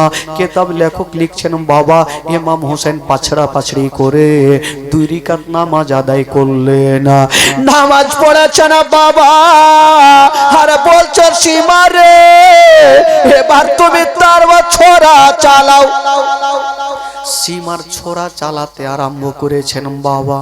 ছোরা চালাচ্ছে মা, কিন্তু ছোরা কোনো মতে গলা কাটে না। সীমার পাপি ভাবলো ব্যাপারটা কি, আমার ছোড়াতে গলা কেন কাটে না। ওই ছোড়াখানাকে চালিয়ে দিল। বাবা গো, ছোড়াখানা একটা পাথরে পড়েছে, পাথর পর্যন্ত 2 টুকরা হয়ে গেল, কিন্তু ইমাম হোসেনের গলা কাটে না। কেন? এই জন্য কাটে না। ইমাম হোসেন বলছে, সীমার রে, তুমি যেই জায়গাতে ছোড়া চালাচ্ছ, কিয়ামত পর্যন্ত যদি চালাও তোমার ছোড়া চলবে না। বললো কেন? বলে এই জন্য চলবে না, তুমি যেই জায়গাতে ছোড়া চালাচ্ছ সেই জায়গাতে আমার নানা চুমা দিয়েছে রে, সেই জায়গাতে আমার নানা চুমা দিয়েছে রে, বলে তোমার ছোড়া খানা কোনো মতে চলবে না। বাবা গো, কত কথা বলবো। ওই সীমার পাপি শুধু তা করেননি, সীমার পাপি নিজের একটা পা ইমাম হোসেনের গলাতে রেখে দিয়েছেন। বাবা, ইমাম হোসেন বলল, সীমার রে, আজকে তুমি যে গলাতে আমার পা রেখেছো, এই গলাতে আমার নানা কতবার চুমা দিয়েছে রে। বাবা গো, সীমার পাপের দিলে দয়া হইল না, ময়া হইল না। ইমাম হোসেনকে বলছেন, ওগো মা ফাতেমার বেটা, তবে তোমার কি গলা কাটা যাবে না? বললো যাবে। তবে কেমন করে কাটবো? ইমাম হোসেন বললো, এক কাজ করো, একটু ওপরে ছোড়া চালাও, তোমার ছোড়া কাজ হয়ে যাবে। যেমনই ওপরে ছোড়া চালিয়েছে মা, যেমনই চালিয়েছে, ইমাম হোসেনের গলা আলাদা হয়ে গেল। মাথায় একদিকে গেল, বডি একদিকে গেল। সকলে পড়ুন, ইন্না লিল্লাহি ওয়া ইন্না ইলাইহি রাজিউন। ইমাম হোসেনের গলা আলাদা হয়ে গেল। তবে বাবা গো, ইমাম হোসেনের যে দুলদুল, ওই দুলদুল দেরি করলো না, চোখে পানি নিয়া ওই দুলদুল যেন খিমার দিকে যেতে আরম্ভ করলো। ইমাম হোসেনের গলা চোখ আলাদা হয়ে গেল। তবে বাবা গো, গোটা কারবালা রক্ত রক্ত হয়ে গেল, গোটা কারবালা রোগে গেল। 10 মুহররমের দিনে গোটা কারবালা রক্ত হয়ে গেল। তবে বাবা গো, ও গো মা বোনেরা, ইমাম হোসেন বাবা গো দুনিয়া থেকে বিদায় নিয়ে চলে গেল। তবে যুবকেরা রে, এবার ইমাম হোসেনের দুলদুল, খালি দুলদুল বাড়ি যাচ্ছে না। বলুন তো মা গো, সাকিনার অবস্থা কি হতে পারে? বিবির অবস্থা কি হতে পারে? বেটার অবস্থা কি হতে পারে? তাদের অবস্থা কি হবে মা, যদি খালি দুলদুল তারা দেখে লাই? ও যুবক বন্ধুরা, ওই ইমাম হোসেন যিনি হবে নওজওয়ানদের সরদার, আজকে কারবালার প্রান্তরে ইসলামকে বাঁচাতে নিজের জানকে কুরবান করে দিয়েছেন বাবা। তবে বন্ধুগণ ভাই, ইমাম হোসেনকে মোহব্বত করনে ওয়ালা, আমি শুধু 3টা মিনিট যদি ইমাম হোসেনকে ভালোবেসে থাকেন, ইমাম হোসেনের মোহব্বতে আমি বলবো 1000 করে টাকা। আমার 10টা কোনো যোগ্যমাই যোগ্য বেটা একটু চটচট করে নিয়ে চলে আসেন বাবা। আহলে বাইতের মোহব্বতে, ইমাম হোসেনের মোহব্বতে বাবা গো, আজকের পবিত্র সভাতে 1000 করে টাকা। দেরি করবেন না ভাই, কারণ ইমাম হোসেন ইসলামকে বাঁচাতে নিজের জানকে কুরবান করে দিয়েছেন। ও যুবকেরা, পকেটে টাকা পকেটেই থাকবে বাবা, নিশ্চয় ছাড়বে, ঢুকবে, তার কোনো গ্যারান্টি নাই, মরণের কোনো গ্যারান্টি নাই। তবে এই পবিত্র সভাতে 1000 করে টাকা আমি চেয়েছি ভাই, কোনো যোগ্যমাই যোগ্য বেটা নাই, দেরি করবেন না ভাই। ইমাম হোসেনের মোহব্বতে চটচট করে নিয়ে চলে আসেন ভাই, মাত্র 1000 করে টাকা। কি নাম ভাই? রাজ, সুবহানাল্লাহ। রাজ ভাই আমার 1000 টাকার দাতা। একটু ভাইয়ের জন্য একটু দোয়া করুন, আল্লাহ আমিন। আল্লাহ গো, রাজ ভাই মাওলা গো 1000 টাকা দান করেছেন আল্লাহ, আল্লাহ তার দানকে তুমি কবুল করে নাও, তার মনের বাসনাকে আল্লাহ তুমি পূরণ করে দাও রব্বুল আলামিন। মাওলা গো, আমার রাজ ভাইয়ের বাড়ি থেকে অসুস্থ থাকে মাওলা, তাকে তুমি সুস্থ বানিয়ে দাও রব্বুল আলামিন। মাওলা গো, তার ব্যবস্থাটা তারা কি করে দাও মাওলা। আমিন সুম্মা আমিন। বাহাক লা ইলাহা ইল্লাল্লাহু মুহাম্মাদুর রাসূলুল্লাহ সাল্লাল্লাহু তাআলা আলাইহি ওয়াসাল্লাম। এই যুবকেরা, 1000 করে টাকা একটু নিয়ে আসতে পারবে না ভাই? ইমাম হোসেনের মোহব্বতে ইমাম হোসেন ইসলামকে ইসলামকে বাঁচাতে নিজের জানকে কুরবান করে দিয়েছেন। আজকে হবে না ইমাম হোসেনকে মাননেওয়ালা আহলে বাইতের মহব্বতে, পাঁচ পাঞ্জাতনের মহব্বতে 1000 করে টাকা আমার রাজ ভাই হলো, আর কি হবে না ভাই? একটু পরিচয় দিতে পারবেন না? এই শেখপাড়ার মাটিতে, চাঁদপুরের মাটিতে 1000 করে টাকা আমি 10টা ভাইয়ের কাছে চেয়েছি, একটু চট করে নিয়ে আসতে পারবেন না ভাই? আজকে সবারই জন্য দোয়া হবে। বাবা গো, মা গো, আপনাদের মধ্যে কেউ হবে না খালা 1000 করে টাকা যদি পারেন মা গো? তবে কাফনের জন্য মা গো, কাফন শুধু 5খানা যাবে মা, 5খানা কাফনের জন্য আমি বলবো 100টা মার কাছে আমি শুধু 500 করে টাকা চাইবো মা, শুধু কাফনের জন্য মা গো। টাকা পয়সা ধন দৌলত মা কিছু সঙ্গে যাবে না মা গো, আজকে সুযোগ আছে মা, 500 করে টাকা শুধু 5খানা কাফনের জন্য একটু চটচট করে আপনি পাঠান তো মা। কে দিল? নাজিম ভাই আমার 1000 টাকার দাতা।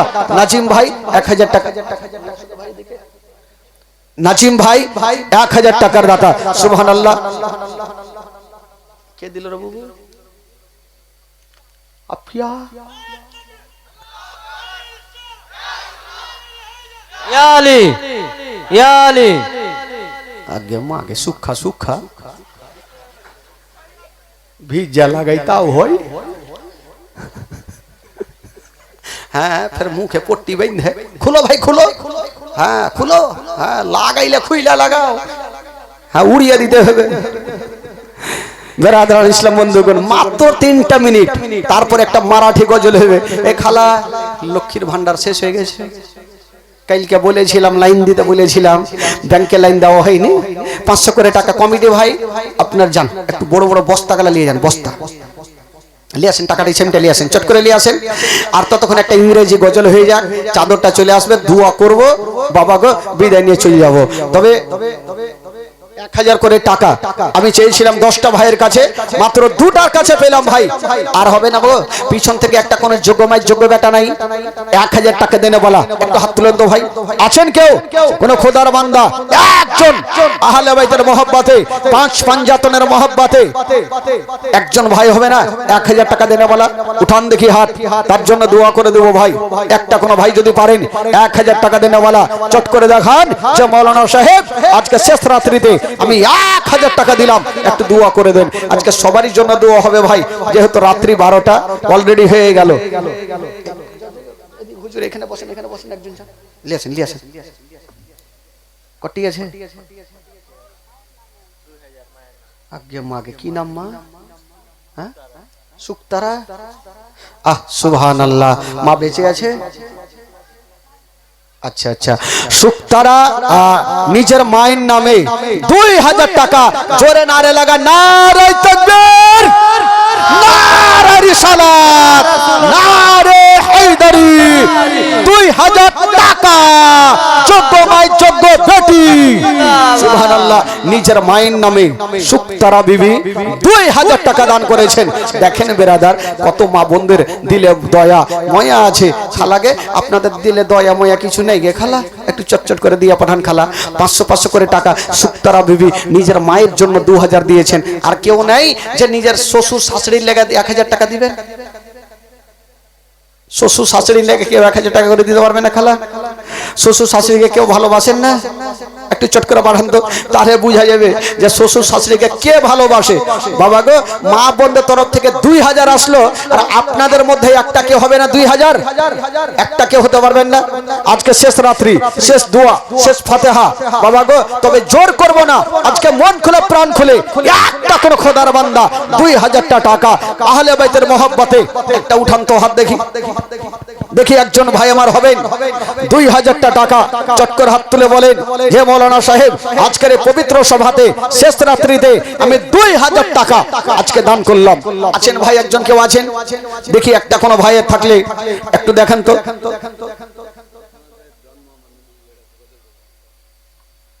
কালকে যে বলেছিলাম রে গজলে লেগে এটা টাকা কটিয়েছে।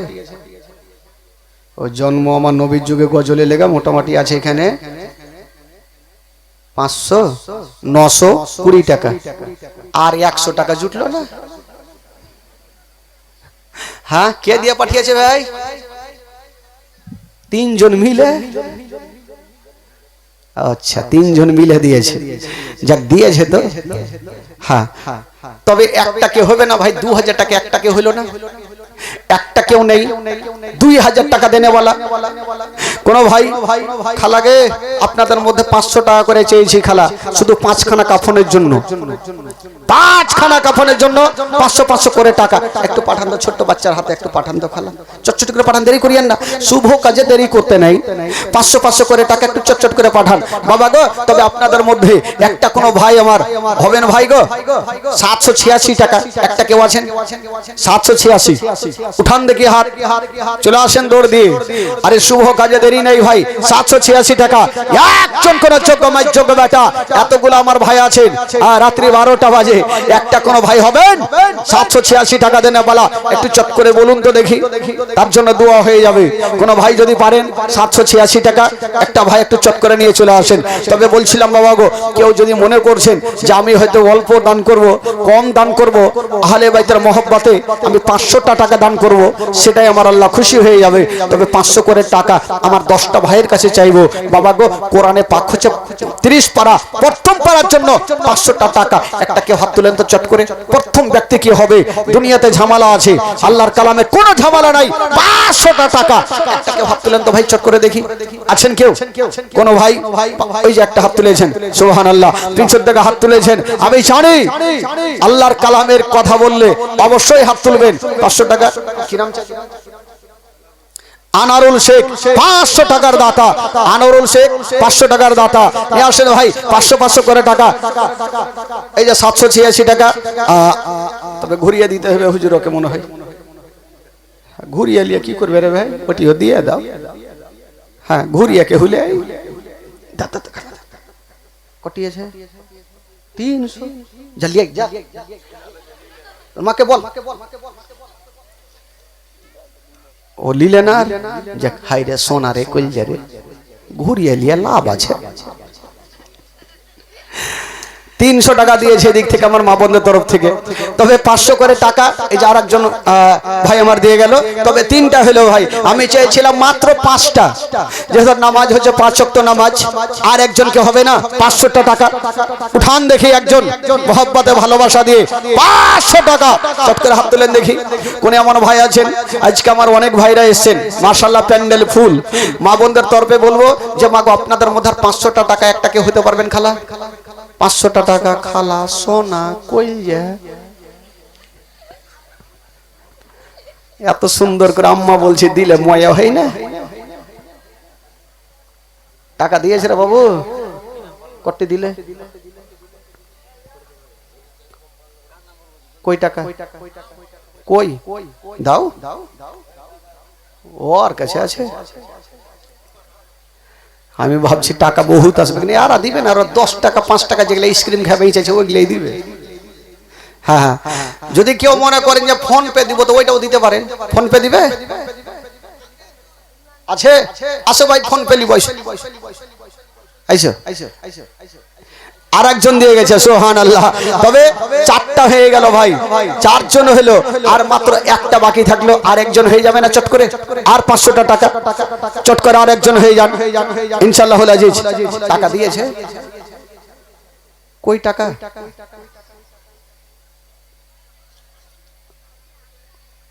আগে মা আগে টাকা পালা লেগেছে। আবার আপনারা যান, আবার আপনারা যান, যান লিয়ে আসেন, লিয়ে আসেন।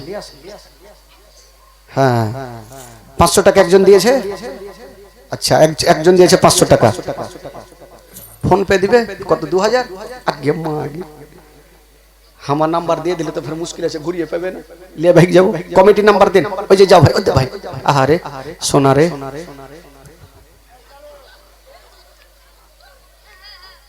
আদর করছি গে, ওরকম করলে হবে, আদর না করলে দিবে? হ্যাঁ যাক আমার ভাই 2000 টাকা। কি নাম ভাই? ফোন পে দিল কি নাম? শেখবার শেখ, সুবহানাল্লাহ। শেখবার ভাই আমার 2000 টাকা। একবার জোরে নারে লাগা, নারে তাকবীর, আল্লাহু আকবার, নারে রিসালাত। শেখবার ভাই আমার 2000 টাকার দাতা, সুবহানাল্লাহ, মাশাআল্লাহ। আচ্ছা করে দিচ্ছি ভাই, বাবার নামে একটু দোয়া করে দিচ্ছি। হ্যাঁ শেখবার ভাই আমার 2000 টাকা দান করেছেন, মাশাআল্লাহ। দেখেন ভাই, যারা দিবে না তারা কখনো পিছিয়ে থাকবে না, চটচট করে দিয়ে যান ভাই। আর এই যে খালা, এই যে আপনারা দান করছেন না, দানের একটা ঘটনা বলবো, মারাত্মক ঘটনা, মারাত্মক ঘটনা বলবো, দানের ঘটনা।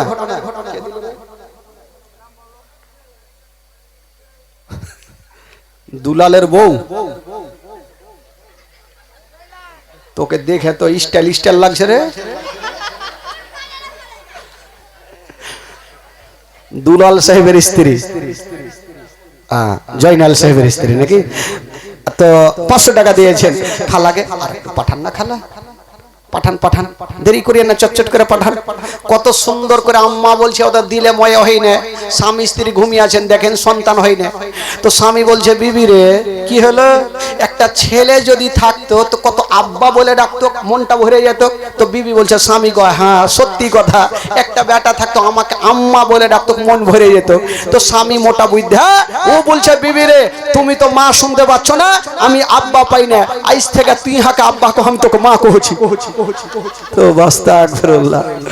তো খালাকে এত সুন্দর মা বলছে, একটু ময়া হয় না খালা, একটু চটকাছে পাঠান। ওই যে ভাই গেছে, না হলে ফোনটা মারেন, 100 টাকা করেও মারেন, সবাই মারেন, দেরি করিয়ে না, তাড়াতাড়ি করে মেরে যান ইনশাআল্লাহ। আজিজ আমার ভাই বাবা যারা অনেক আছেন আর দিচ্ছেন মাশাআল্লাহ বেশি। আচ্ছা এদিকে একটু চাদর নিয়ে ঘুরে এলেন, এদিকে চাদর নিয়ে ঘুরে এলেন, না পারলে ধার নিয়ে ও দেন 2 টাকা, তাও দিতে হবে, বেশি লাগবে না, 2 টাকা ও দেন। কিন্তু খালি হাতে যাই না আজকে, যেহেতু আজকে শিরনি আছে, খালি হাতে যাবে না, না পারলে 2 টাকা দেন। খালাগে কাউরি কাছে না থাকে, বুবুকে নানিকে কই ধারলেন, কালকে দিয়ে দিবেন বিড়ি বেঁধে, বিড়ি বেঁধে দিয়ে দিবেন। মা বোন গো তোমরা বিড়ি যতই বাঁধো না, স্বামীর সেবা না করিলে জান্নাত পাবে না। মা বোন গো তোমরা বিড়ি যতই বাঁধো না, স্বামীর সেবা না করিলে জান্নাত পাবে না। ও দলে দলে দলে দলে দলে দলে দলে দলে দলে দলে বসে তোমরা গল্প গুজব করো, কে কতটা বিড়ি বাঁধতে পারো, আনা আনি ধরো, আনা আনি ধরো, আনানি ধরো না বিড়িতে। কি যে লিখেছে রে ভাই, ভরা নদী ভাঙা নৌকা, নূরের তৈরি মোহাম্মদ রাসূল মাগ, গজল, কবরের গজল, তারপরে একটা আরসাল কি ভাল পড়েন তো হুজুর, ট্যাংড়া ব্যাংসা করে লিখেছে। ভরা নদী ভাঙা নৌকা, টাকা লাগবে, বিনা টাকাতে হবে, টাকা না হলে হবে না, গজল সবই আছে বেরেনে, টাকা দিবেন ক্যাসেট চালু হবে। বেরাদারান ইসলাম বন্ধুগণ বাবাজি টাকা নিয়ে আসেন, যারা বলেছেন গজল বলবো টাকা লাগবে ভাই টাকা নিয়ে আসেন। আর একটা মা বোনদের জন্য একটা মারাত্মক একটা ঘটনা বলবো, যেহেতু খালার আমার আজকে শেষ, কালকে তো শুনতে পাবে না খালা, আজকে মা বোনদের একটা ঘটনা বলবো, তারপরে ইনশাআল্লাহুল আজিজ ইমাম হোসেন কারবালার প্রান্তর থেকে তার কি অবস্থা হয়েছিল, কোথায় নিয়ে যাওয়া হয়েছিল, সাকিনার কি হয়েছিল, মারাত্মক ঘটনা বলবো। বেরাদার বন্ধুগণ বাবাজি আমার ভাইরা, তবে কি কবি লিখেছেন, ও দলে দলে দলে দলে দলে দলে বসে তোমরা গল্প গুজব করো, কে কতটা বেড়ে বাঁধতে পারো, আনা আনি ধরো, আনা আনি ধরো, আর আনানি ধরো না বেড়েতে, কোরআন পড়ো বাড়িতে, আল্লাহ তোমায় করবে গো পার, নইলে তোমরা ডুবে যাবে, নইলে তোমরা ডুবে যাবে দোজখের মাজার। মা বোন গো তোমরা বিড়ি যতই বাঁধো না, স্বামীর সেবা না করিলে জান্নাত পাবে না। মা বোন গো তোমরা বিড়ি যতই বাঁধনা নামাজ রোজা না করিলে জান্নাত পাবে না। ও টাইমে টাইমে 5 ওয়াক্তের নামাজ তোমরা পড়ো, আর একটুখানি সময় পেলে স্বামীর সেবা করো। আরে টাইমে টাইমে 5 ওয়াক্তের নামাজ তোমরা পড়ো, একটুখানি সময় পেলে স্বামীর সেবা করো। আরে স্বামীর সেবা করো না, আল্লাহর ইবাদত করো না, আল্লাহ তোমায় করবে উপকার। নইলে তোমরা ডুবে যাবে, নইলে তোমরা ডুবে যাবে তো চোখের মাঝার মাগন গো। তোমরা বিড়ি যতই বাঁধো না স্বামীর সেবা না করিলে জান্নাত পাবে না মাগন গো। তোমরা বিড়ি যতই বাঁধো না স্বামীর সেবা না করিলে জান্নাত পাবে না। জোরে বলুন সুবহানাল্লাহ, আরো জোরে। গোটা মাজমা একটু 2 হাত তুলে বলুন তো সুবহানাল্লাহ। পিছনে হাত তুলেনি ভাই, হাফ পেটেল তুলছে। পয়সা লাগবে না ভাই। যারা আহলে বাইতের মোহাব্বতে বসে আছেন দোনো হাত তুলে বলুন ইয়া রাসূলুল্লাহ, জোরে বলুন ইয়া হাবিবাল্লাহ, মাশাআল্লাহ। বলে না কাউরি স্বামী দানি বিবি কাঞ্জুস, কাউরি বিবি দানি স্বামী কাঞ্জুস, একটা কথা আছে ভাই। একটা মাছুয়া এমন আছে না, কাউরি বিবি এমন আছে প্রচুর দান করবে আর স্বামী কাঞ্জুস, আর কাউরি স্বামী কাঞ্জুস তো বিবি দানি। একটা মাছুয়া একটা নদীতে মাছ পেয়েছে, মাছুয়া বুঝলেন? মাছুয়া কি বলে আপনাদের ভাষায়? হাসুয়া, মাছুয়া, মাছুয়া। একবার দুরূদ পাক পড়ুন। আল্লাহুম্মা সাল্লি আলা সাইয়্যিদিনা মাওলানা মুহাম্মদ ওয়া আলা আলি সাইয়্যিদিনা ওয়া আলা আলি সাইয়্যিদিনা মাওলানা মুহাম্মদ সাল্লাল্লাহু তাআলা আলাইহি ওয়াসাল্লাম। বেরাদার বন্ধুগণ, বাবাজি আমার ভাইরা, ইমাম হুসাইন রাদিয়াল্লাহু তাআলা আনহু কারবালার প্রান্তরে শহীদ হয়ে গেলেন। এবার ইমাম হুসাইনের দুলদুল বাবা গো চোখে পানি নিয়ে খিমার দিকে ফিরে যাচ্ছেন। কিন্তু বেরাদার ওই দিকে 7 বছরের বেটি সাকিনা বাবা গো ডেরা থেকে বাইরে এসে তাকিয়ে তাকিয়ে দেখছেন আমার আব্বা কখন আসবে। জয়নাল আবেদিন তাকিয়ে তাকিয়ে দেখছেন আমার আব্বা কখন আসবে। সবাই তাকিয়ে তাকিয়ে রাস্তার দিকে দেখছেন বাবা ইমাম হোসাইন বাবা ফিরে আসে না। সাকিনা একবার হঠাৎ করে বাবা গো দুলদুলের ওপরে নজর পড়ে গেল। যেমন দুলদুলের ওপরে নজর পড়েছে মা, ওই সাকিনা নিজের মাকে গিয়ে বলছেন মা গো সব শেষ হয়ে গেল গো মা। বলো কি বলো রে বেটি? বলছেন মা গো আমার আব্বা হয়তো ঘুরে এলো না মা। বেটি কেমন করে বুঝলি তোর আব্বা এলো না? বলছেন মা গো ওই যে তাকিয়ে দেখো মা আমাদের দুলদুল ঘুরে চলে আসছে মা। যে দুলদুলের লাগামটা আমি ধরে নিষেধ করেছিলাম ওই দুলদুল তো চলে আসছে মা। বলছে বেটির আগে দুলদুলকে আসতে দাও। দুলদুল যেমনই কাছাকাছি হইল ওই দুলদুলের চোখ দিয়া যেন ঝরঝর করে পানি ঝরে যাচ্ছে। দুলদুলের চোখ দিয়া পানি। বাবা গো খিমার মধ্যে যারা ছিল সবাই যেন কাঁদতে আরম্ভ করেছেন বাবা।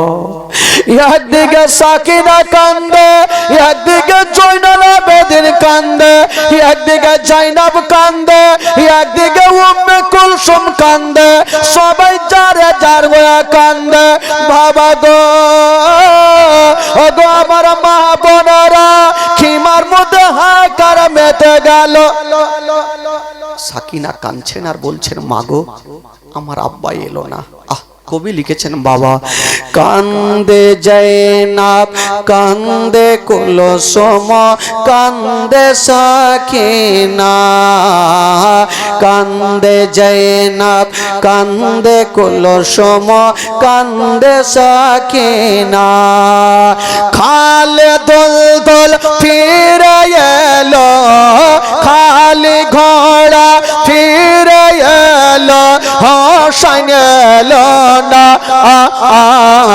কান্দে জয়নাব কান্দে কুলসুম কান্দে সাকিনা, কান্দে জয়নাব কান্দে কুলসুম কান্দে সাকিনা, খালে দুলদুল ফিরে এলো খালি ঘোড়া ফিরে এলো হোসেন এলো না,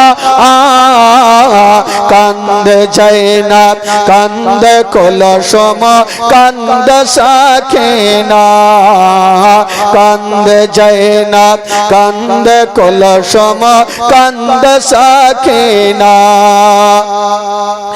এই ইমামের পরীক্ষা তুমি নেবে কতবার নেবে কতবার, এই ইমামের পরীক্ষা তুমি নেবে কতবার নেবে কতবার, আর সগাই না গো আল্লাহ আর সগাই না গো আল্লাহ জালিমের ঝোলে,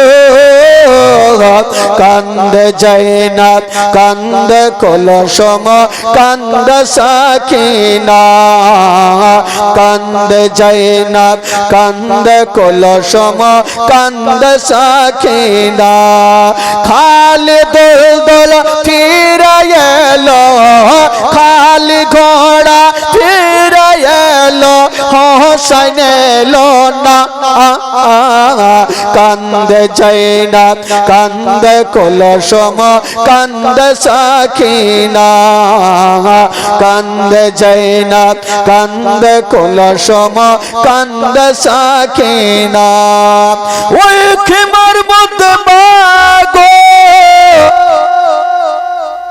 হাহাকার মেতে গেল, খিমার মধ্যে সবাই কাঁদতে লাগলো, সাকিনা একদিকে গাছের তলাতে গড়াগড়ি দিচ্ছে, একদিকে জয়নাল আবেদিন কাঁদছে, একদিকে হাসান বানু কাঁদছে, শহর বানু কাঁদছে, উম্মে কুলসুম কাঁদছে, জাইনাব কাঁদছে, সবাই কাঁদতে লাগলো।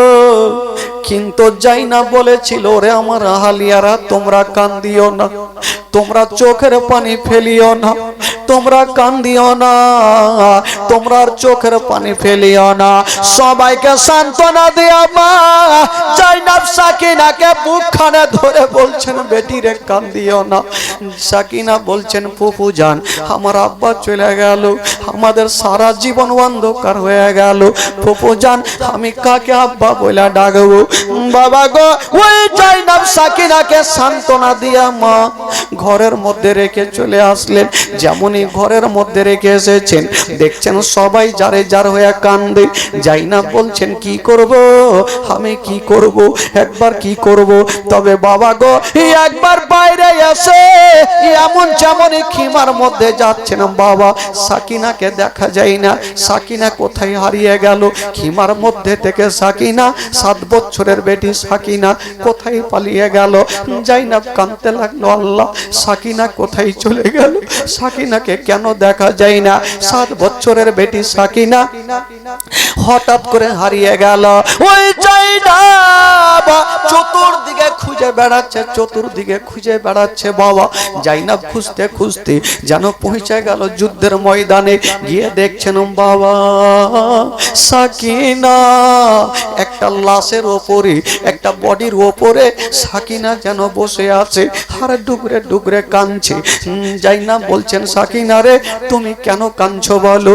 বলছে, ফুফু জান এটা হলো আমার আব্বা জান ফুফু জান। বলছেন বেটি রে এটা তোমার আব্বা, তুমি কেমন করে জানলে?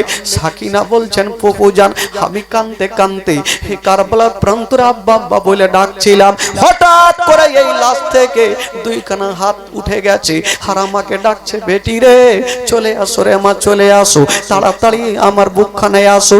সঙ্গে সঙ্গে ফুফু জান আমি আমার আব্বার বুকে চেপে গেছি, এটা আবার আমার আব্বার লাশ কানা। জাইনাবের কান্না তবে না, সাকিনাকে বুকখানে ভরে নিয়ে যেন ডুগরে ডুগরে কাঁদতে লাগলো। সাকিনাকে নিয়ে বাবা গো এবার খিমার মধ্যে চলে গেছে। যেমন খিমাতে যাওয়া বা জাইনা বলল তোমরা সবাই খিমাতে থাকো, আমি যাব আর আমার ভাই হোসেনের লাশের কাছে দাঁড়িয়ে থাকবো। আমার ভাই হোসেনের লাশকে আমি কাউকে চুরি করতে দিব না। বাবা গো এবার ওই জাইনাব এক পা দুই পা করে ভাইয়ের লাশের কাছে গিয়ে দাঁড়িয়ে গেছে, ভাইয়ের লাশের কাছে দাঁড়িয়ে আছে। বাবা বডি খানাকে জোগাচ্ছে। ঠিক পূর্ণিমার চন্দ্র রাতের অন্ধকারে দুইটা লোক বাবা গো ঘোড়াতে সাওয়ার হয়ে চলে আসছে। জাইনাব বলছে কে আছো গো? আমার আব্বার দিকে আসিও, কি বলে আমার ভাইয়ের দিকে আসিও না, আমার ভাইয়ের লাশকে আমি চুরি করতে দিব না, তোমরা ঘুরে চলে যাও।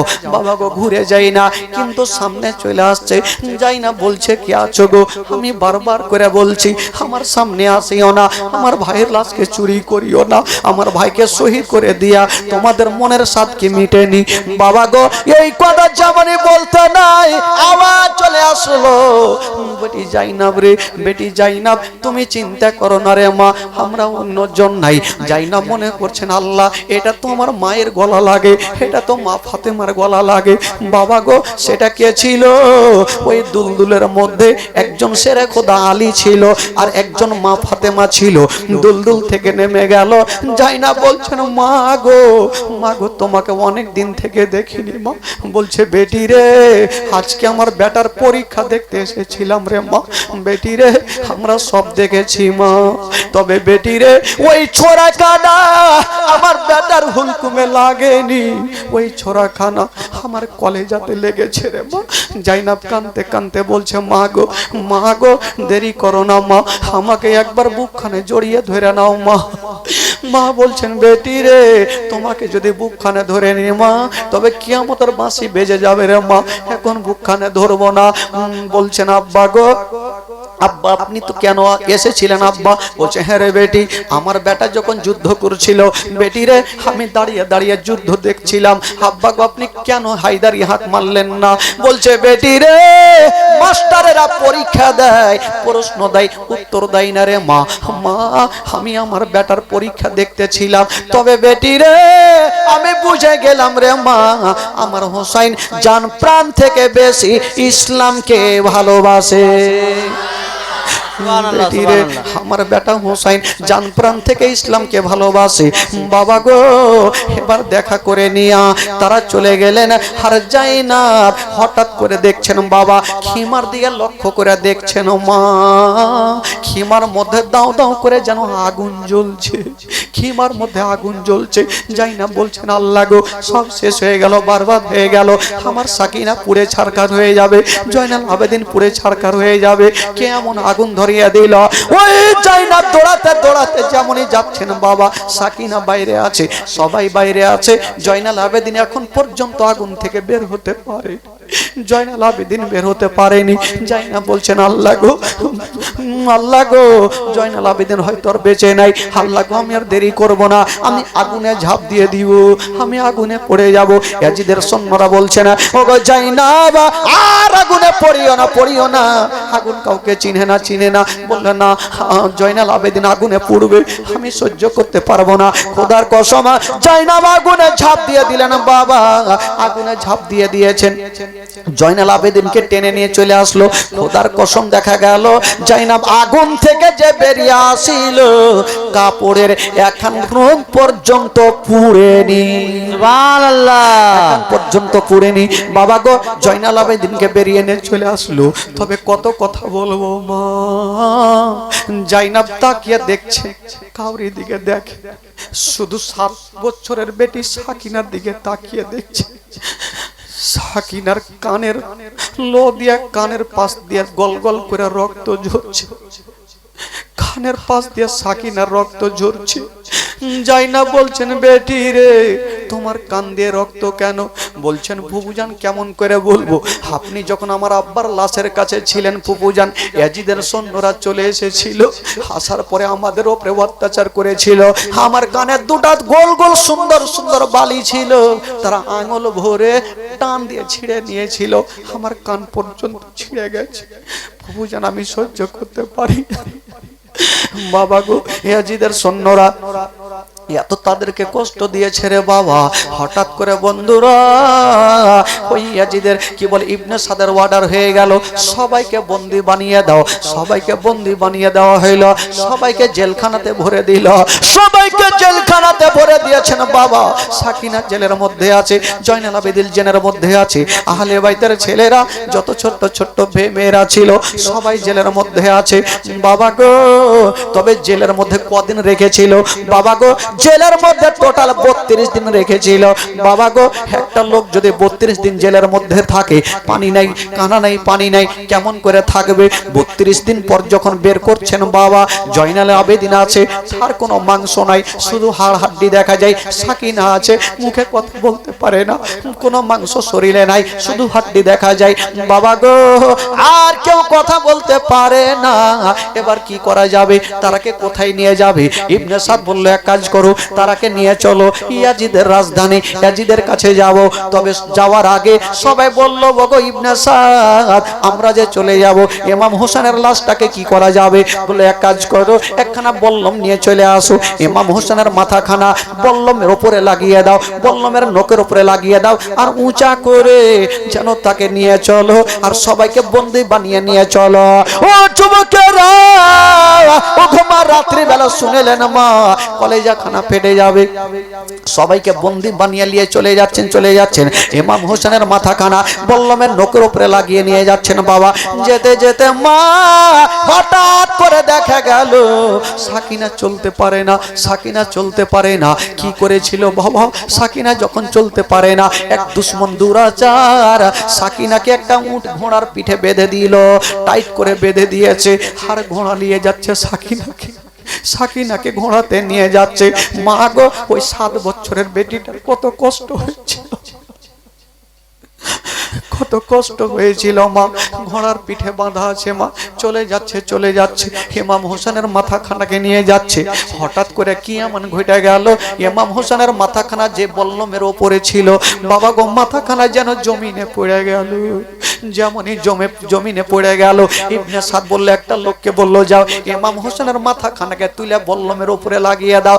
যেমনই বাবা গো মাথাখানাকে টান দিচ্ছে, মাথাখানা তুলতে পারে না, বলল তুলতে পারি না।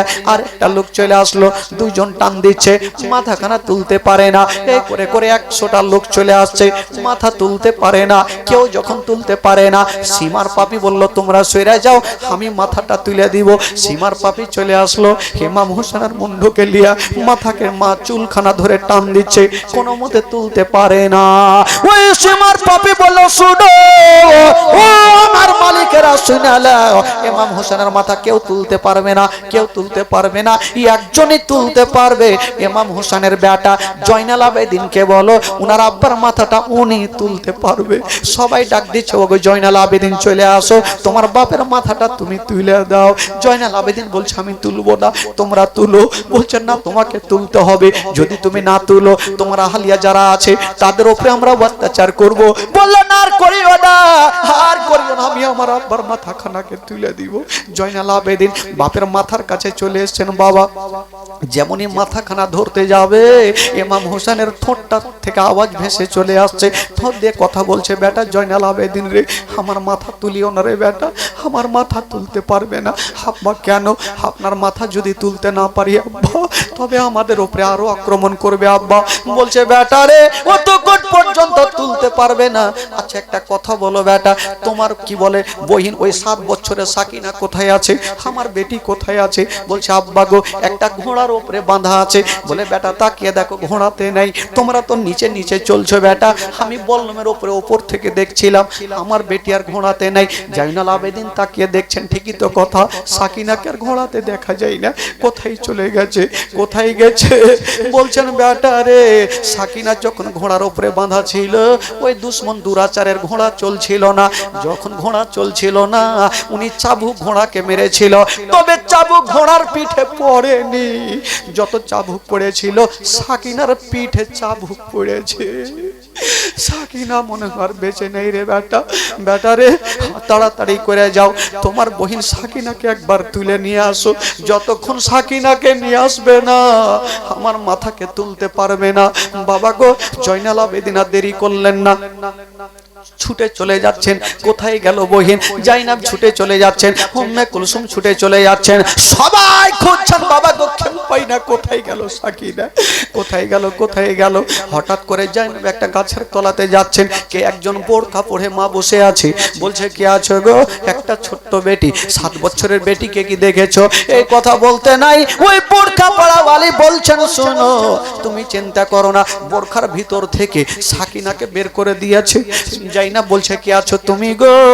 চেহারা উদাম করে বলছে বেটি রে আমি অন্য কেউ নয়, আমি তোমার মা ফাতেমা,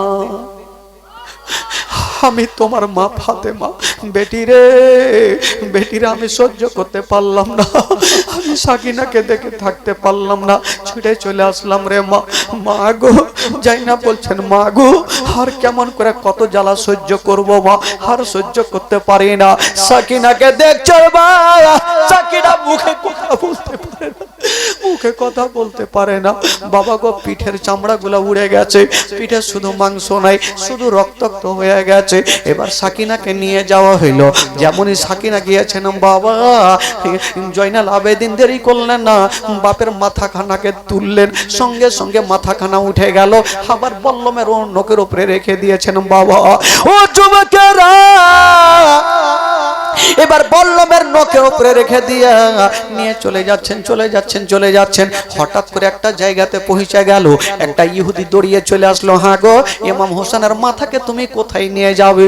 বলে যাবো ইয়াজিদের রাজধানী। বললে এক কাজ করো, নিয়ে যাওয়ার আগে যদি পারো গো তবে ইমাম হোসেনের মাথা একটা রাত আমার বাড়িতে থাকতে দাও।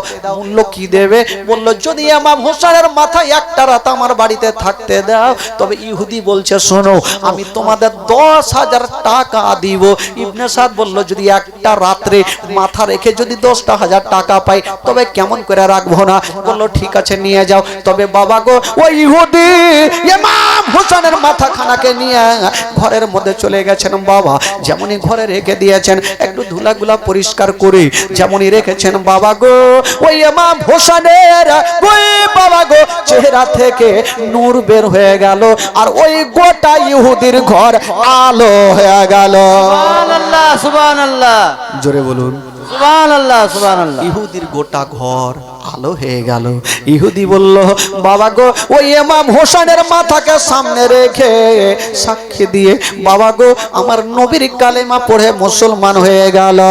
লা ইলাহা ইল্লাল্লাহ লা ইলাহা ইল্লাল্লাহ লা ইলাহা ইল্লাল্লাহ লা ইলাহা ইল্লাল্লাহ মুহাম্মাদুর রাসূলুল্লাহ সাল্লাল্লাহু আলাইহি ওয়াসাল্লাম। আল্লাহুম্মা সাল্লি আলা সাইয়্যিদিনা মাওলানা মুহাম্মদ وعلى آل سيدنا وعلى آل سيدنا مولانا محمد اللهم صل على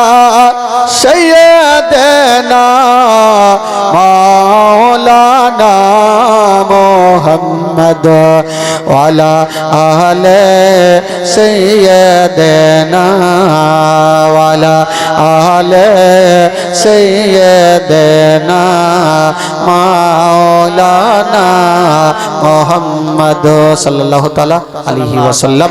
বাবা গো, ভাই বাবাজি, রাত্রি 12:30 হইল, আর আগে বাড়াবো না বক্তব্য, যেহেতু আপনারা সিন্নি নিয়ে আসেন, সিন্নি নিয়ে আসেন, চট করে সিন্নি নিয়ে আসেন।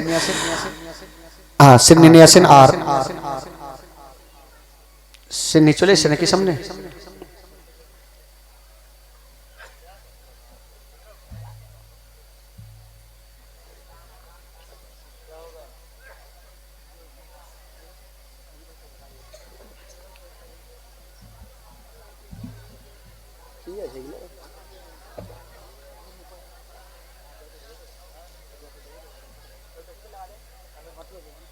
হ্যাঁ বলছি, আগে এই যে দোকানদারি করলে একটু, হ্যাঁ কিছু ডাকগুলো আছে, এগুলো হয়ে যাবে ভাই। আর যিনারা বাইরে আছেন একটু চলে আসুন। আহলে বাইতের মহব্বতে একবার গোটা মাজমা সকলে 2 হাত তুলে একবার বলুন তো সুবহানাল্লাহ, জোরে বলুন ইয়া রাসূলুল্লাহ। ইয়া রাসূলুল্লাহ। আপনাদের ঘুম লাগছে নাকি গো? চোখ যে ফের ছোট ছোট লাগছে, বড় বড় লাগছে নাকি? আর ঘুম লাগবে না ভাই, কারণ ঘুম লাগে এই তো 12টা 12:30 হইল, ঘুম কখনোই লাগবে না। দেখি আপনারা একটু আমার সাথে পড়েন তো দেখি, ঘুমটা একটু ভাঙেন, তারপর এই যে ডাকগুলো শুরু হবে। পলকে জীবন দিয়ে দেব যদি নবী তুমি চাও, পলকে জীবন দিয়ে দেব যদি নবী তুমি চাও। আরো যে আমার এই জীবনে একবার দেখা দাও, হাবিবে ইয়া রাসূলুল্লাহ, হাবিবে ইয়া হাবিবাল্লাহ। গোটা মাজমা আমার সঙ্গে পড়ুন, হাবিবে ইয়া রাসূলুল্লাহ, হাবিবে ইয়া হাবিবাল্লাহ, হাবিবে ইয়া রাসূলুল্লাহ, হাবিবি ইয়া হাবিবাল্লাহ। এরকম করলে কাজ হবে। এতগুলো ভাই আমার বসে আছেন, কেন চুপ করে থাকছেন গো? পড়াতে গুনাহ হয় আমাকে দিবেন, নেকি হলে আপনারা নিয়ে নিন। গোটা মাজমা পড়ুন, হাবিবে ইয়া রাসূলুল্লাহ, হাবিবে ইয়া হাবিবাল্লাহ, হাবিবে